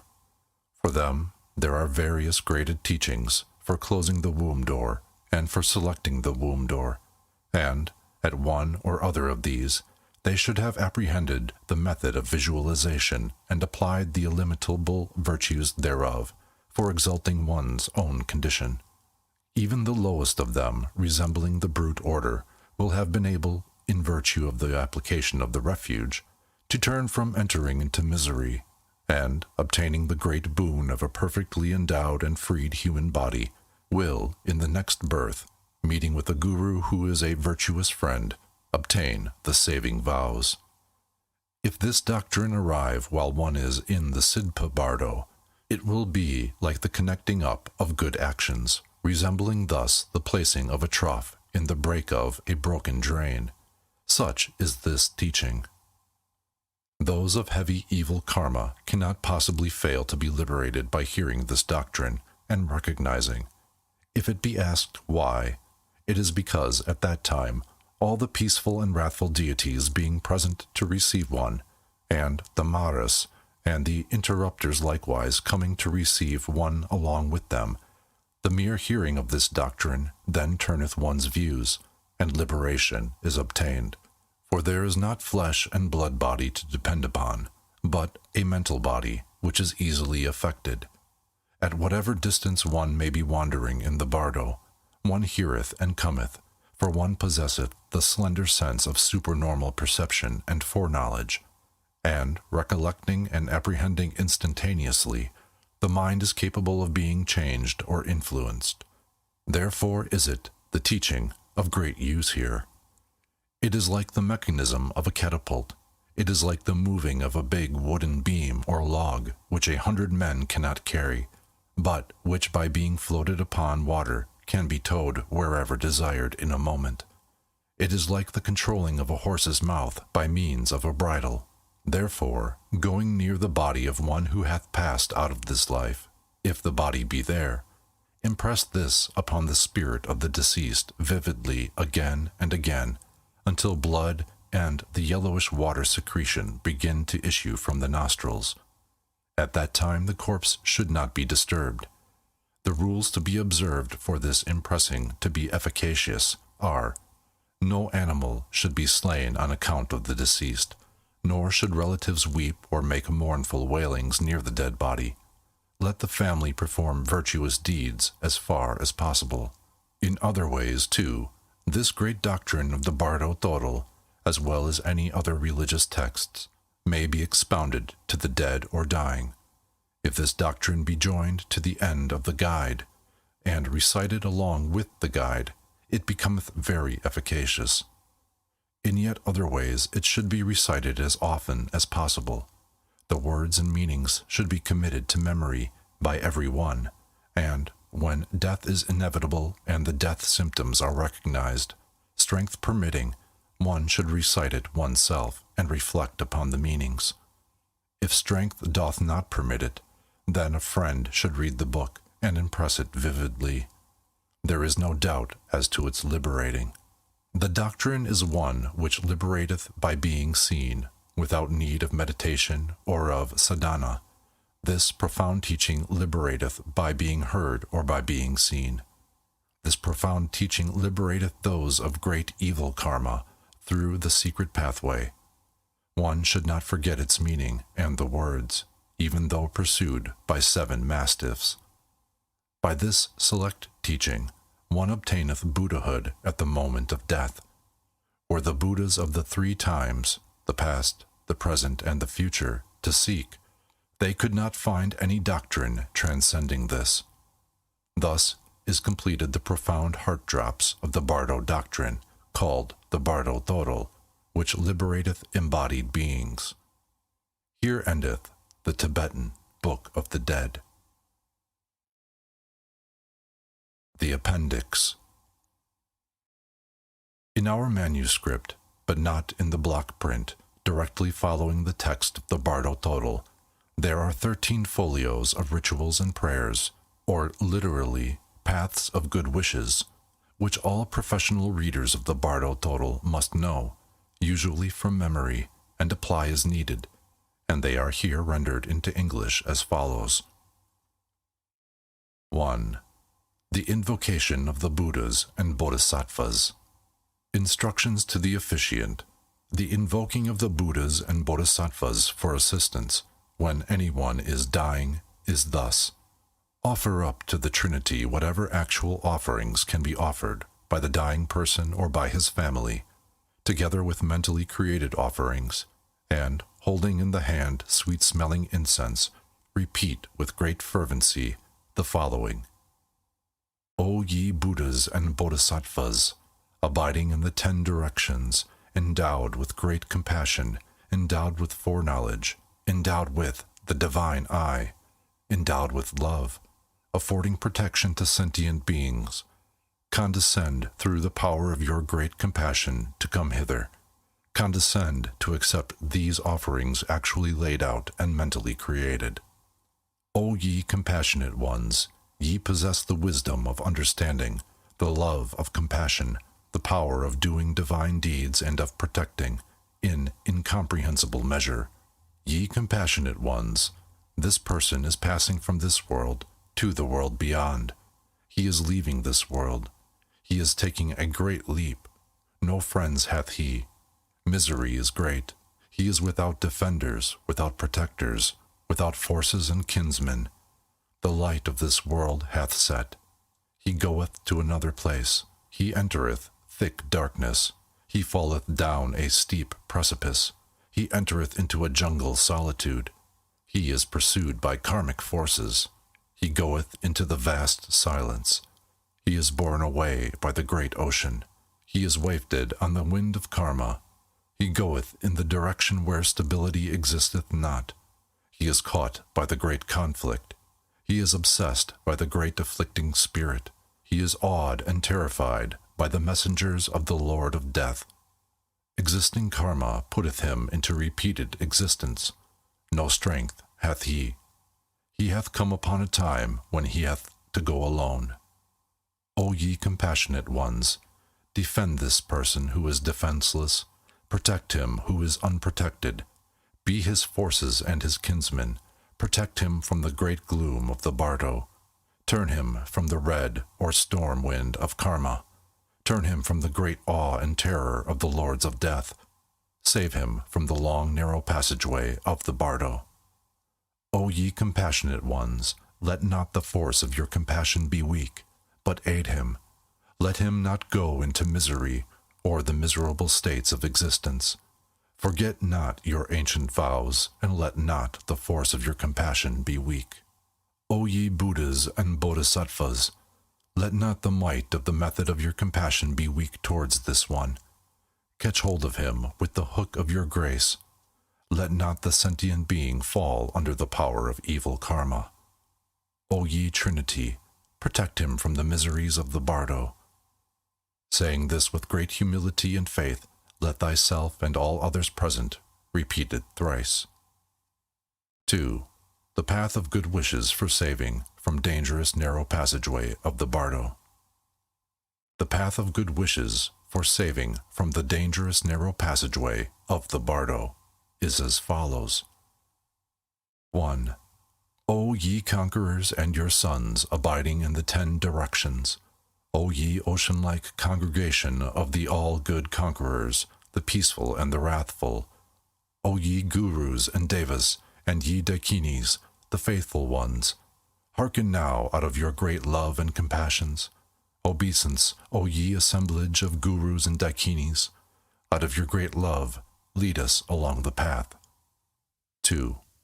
When, through illusion, I and others are wandering in the samsara along the bright light path of undistracted listening, reflection, and meditation, may the gurus of the inspired line lead us. May the bands of mothers be our rear guard. May we be saved from the fearful, narrow passageway of the bardo. May we be placed in the state of the perfect Buddhahood. 3. When, through violent anger, we are wandering in the samsara, along the bright light path of the mirror-like wisdom, may the Bhagavan Vajrasattva lead us. May the Mother, Mamaki, be our rear guard. May we be saved from the fearful narrow passageway of the bardo. May we be placed in the state of the perfect Buddhahood. 4. When, through intense pride, we are wandering in the samsara, along the bright light path of the wisdom of equality, may the Bhagavan Ratnasambhava lead us. May the Mother, she of the Buddha I, be our rear guard. May we be saved from the fearful narrow passageway of the bardo. May we be placed in the state of the perfect Buddhahood. 5. When, through great attachment, we are wandering in the samsara, along the bright light path of the discriminating wisdom, may the Bhagavan Amitabha lead us. May the Mother, she of white raiment, be our rear guard. May we be saved from the fearful narrow passageway of the bardo. May we be placed in the state of the perfect Buddhahood. 6. When, through intense jealousy, we are wandering in the samsara, along the bright light path of the all-performing wisdom, may the Bhagavan Amoghasiddhi lead us. May the Mother, the faithful Tera, be our rear guard. May we be saved from the fearful narrow passageway of the bardo. May we be placed in the state of the perfect Buddhahood. 7. When, through intense stupidity, we are wandering in the samsara, along the bright light path of the wisdom of reality, may the Bhagavan Vairocana lead us. May the Mother of the great space be our rear guard. May we be saved from the fearful narrow passageway of the bardo. May we be placed in the state of the perfect Buddhahood. 8. When, through intense illusion, we are wandering in the samsara, along the bright light path of the abandonment of hallucinatory fear, awe, and terror, may the Bhagavans of the wrathful ones lead us. May the bands of the wrathful goddesses rich in space be our rear guard. May we be saved from the fearful narrow passageway of the bardo. May we be placed in the state of the perfect Buddhahood. 9. When, through intense propensities, we are wandering in the samsara, along the bright light path of the simultaneously born wisdom, may the knowledge holders lead us. May the bands of the mothers, the dakinis, be our rear guard. May we be saved from the fearful narrow passageway of the bardo. May we be placed in the state of the perfect Buddhahood. 10. May the ethereal elements not rise up as enemies. May it come that we shall see the realm of the blue Buddha. May the watery elements not rise up as enemies. May it come that we shall see the realm of the white Buddha. May the earthy elements not rise up as enemies. May it come that we shall see the realm of the yellow Buddha. May the fiery elements not rise up as enemies. May it come that we shall see the realm of the red Buddha. May the airy elements not rise up as enemies. May it come that we shall see the realm of the green Buddha. May the elements of the rainbow colors not rise up as enemies. May it come that all the realms of the Buddhas will be seen. May it come that all the sounds in the bardo will be known as one's own sounds. May it come that all the radiances will be known as one's own radiances. May it come that the Trikaya will be realized in the bardo. 3. Here beginneth the root verses of the 6 bardos. 1. O now, when the birthplace bardo upon me is dawning, abandoning idleness, there being no idleness in a devotee's life, entering into the reality undistractedly, listening, reflecting, and meditating, carrying on to the path, knowledge of the true nature of appearances and of mind, may the Trikaya be realized. Once that the human form hath been attained, may there be no time or opportunity in which to idle it or human life away. 2. O now when the dream bardo upon me is dawning, abandoning the inordinate corpse-like sleeping of the sleep of stupidity, may the consciousness undistractedly be kept in its natural state. Grasping the true nature of dreams, may I train myself in the clear light of miraculous transformation. Acting not like the brutes in slothfulness, may the blending of the practicing of the sleep state and actual or waking experience be highly valued by me. 3. O now, when the dhyana bardo upon me is dawning, abandoning the whole mass of distractions and illusions, may the mind be kept in the mood of endless undistracted samadhi. May firmness both in the visualizing and in the perfected stages be obtained. At this time, when meditating one-pointedly, with all other actions put aside, may I not fall under the power of misleading, stupefying passions. 4. O now, when the bardo of the moment of death upon me is dawning, abandoning attraction and craving and weakness for all worldly things, may I be undistracted in the space of the bright enlightening teachings. May I be able to transfuse myself into the heavenly space of the unborn. The hour hath come to part with this body composed of flesh and blood. May I know the body to be impermanent and illusory. 5. O now, when the bardo of the reality upon me is dawning, abandoning all awe, fear, and terror of all phenomena, may I recognize whatever appeareth as being mine own thought forms. May I know them to be apparitions in the intermediate state. It hath been said, there arriveth a time when the chief turning point is reached. Fear not the hands of the peaceful and wrathful, who are thine own thought forms. 6. O now, when the bardo of taking rebirth upon me is dawning, one-pointedly holding fast to a single wish, may I be able to continue the course of good deeds through repeated efforts.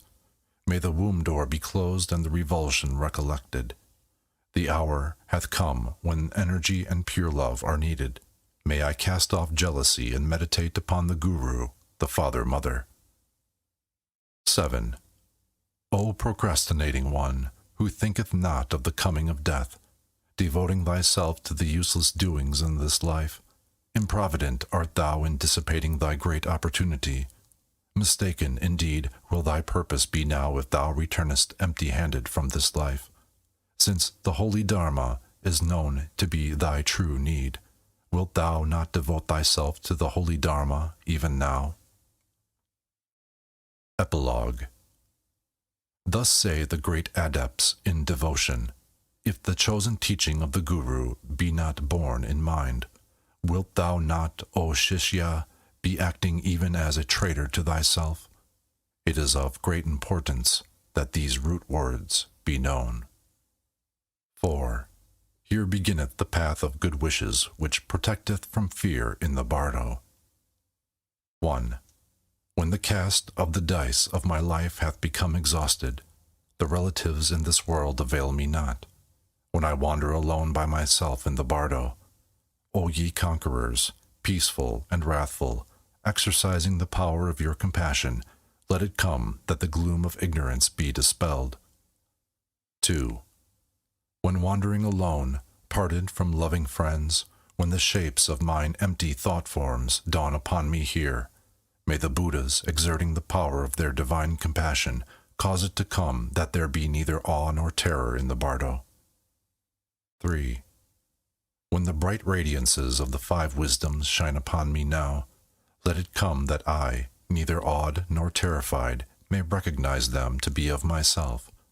When the apparitions of the peaceful and wrathful forms are dawning upon me here, let it come that I, obtaining the assurance of fearlessness, may recognize the bardo. 4. When experiencing miseries because of the force of evil karma, let it come that the conquerors, the peaceful and wrathful, may dispel the miseries. When the self-existing sound of reality reverberates like 1,000 thunders, let it come that they be transmuted into the sounds of the Mahayana doctrines. 5. When I am unprotected and karmic influences have to be followed here, I beseech the conquerors, the peaceful and the wrathful, to protect me. When suffering miseries because of the karmic influence of propensities, let it come that the blissful samadhi of the clear light may dawn upon me.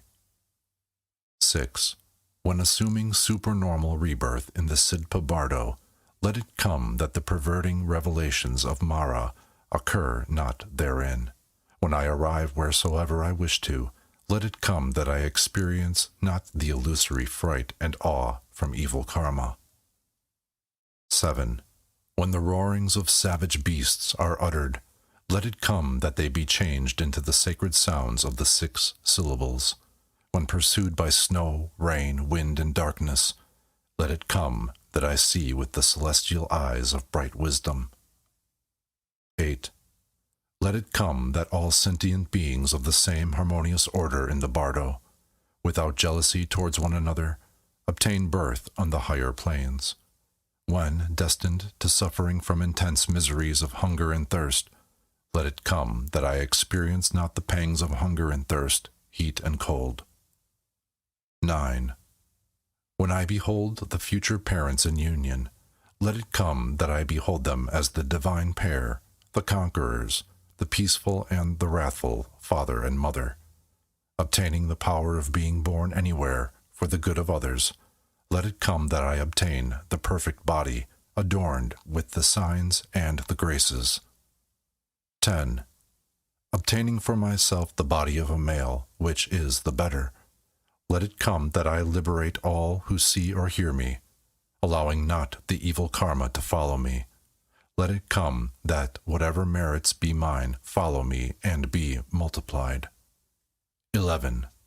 Wherever I be born, there and then, let it come that I meet the conquerors, the peaceful and the wrathful deities, being able to walk and to talk as soon as I am born. Let it come that I obtain the non-forgetting intellect and remember my past life or lives. 12. In all the various lores, great, small, and intermediate, let it come that I be able to obtain mastery merely upon hearing, reflecting, and seeing. In whatever place I be born, let it be auspicious. Let it come that all sentient beings be endowed with happiness. 13. Ye conquerors, peaceful and wrathful in likeness to your bodies, number of your followers, duration of your life period, limit of your realms, and in likeness to the goodness of your divine name, let it come that I and others equal your very selves in all these. 14. By the divine grace of the innumerable, all-good, peaceful, and wrathful ones, and by the gift waves of the holy, pure reality, and by the gift waves of the one-pointed devotion of the mystic devotees, let it come that whatsoever be wished for be fulfilled here and now. The path of good wishes, affording protection from fears in the Bardo, is finished. 5. The Colophon. The manuscript concludes with the following 7 verses by the Lama or scribe who compiled it, but he, faithful to the old Lamaic teaching that the human personality should be self-abased and the scriptures alone exalted before the gaze of the sentient creatures, has not recorded his name. Through the perfectly pure intention of mine, in the making of this, through the root of the merits thereof, may those protectorless, sentient beings, mothers, be placed in the state of the Buddha. Let the radiant glory of auspiciousness come to illuminate the world. Let this book be auspicious. Let virtue and goodness be perfected in every way. Here endeth the manuscript of the Bardo Toro.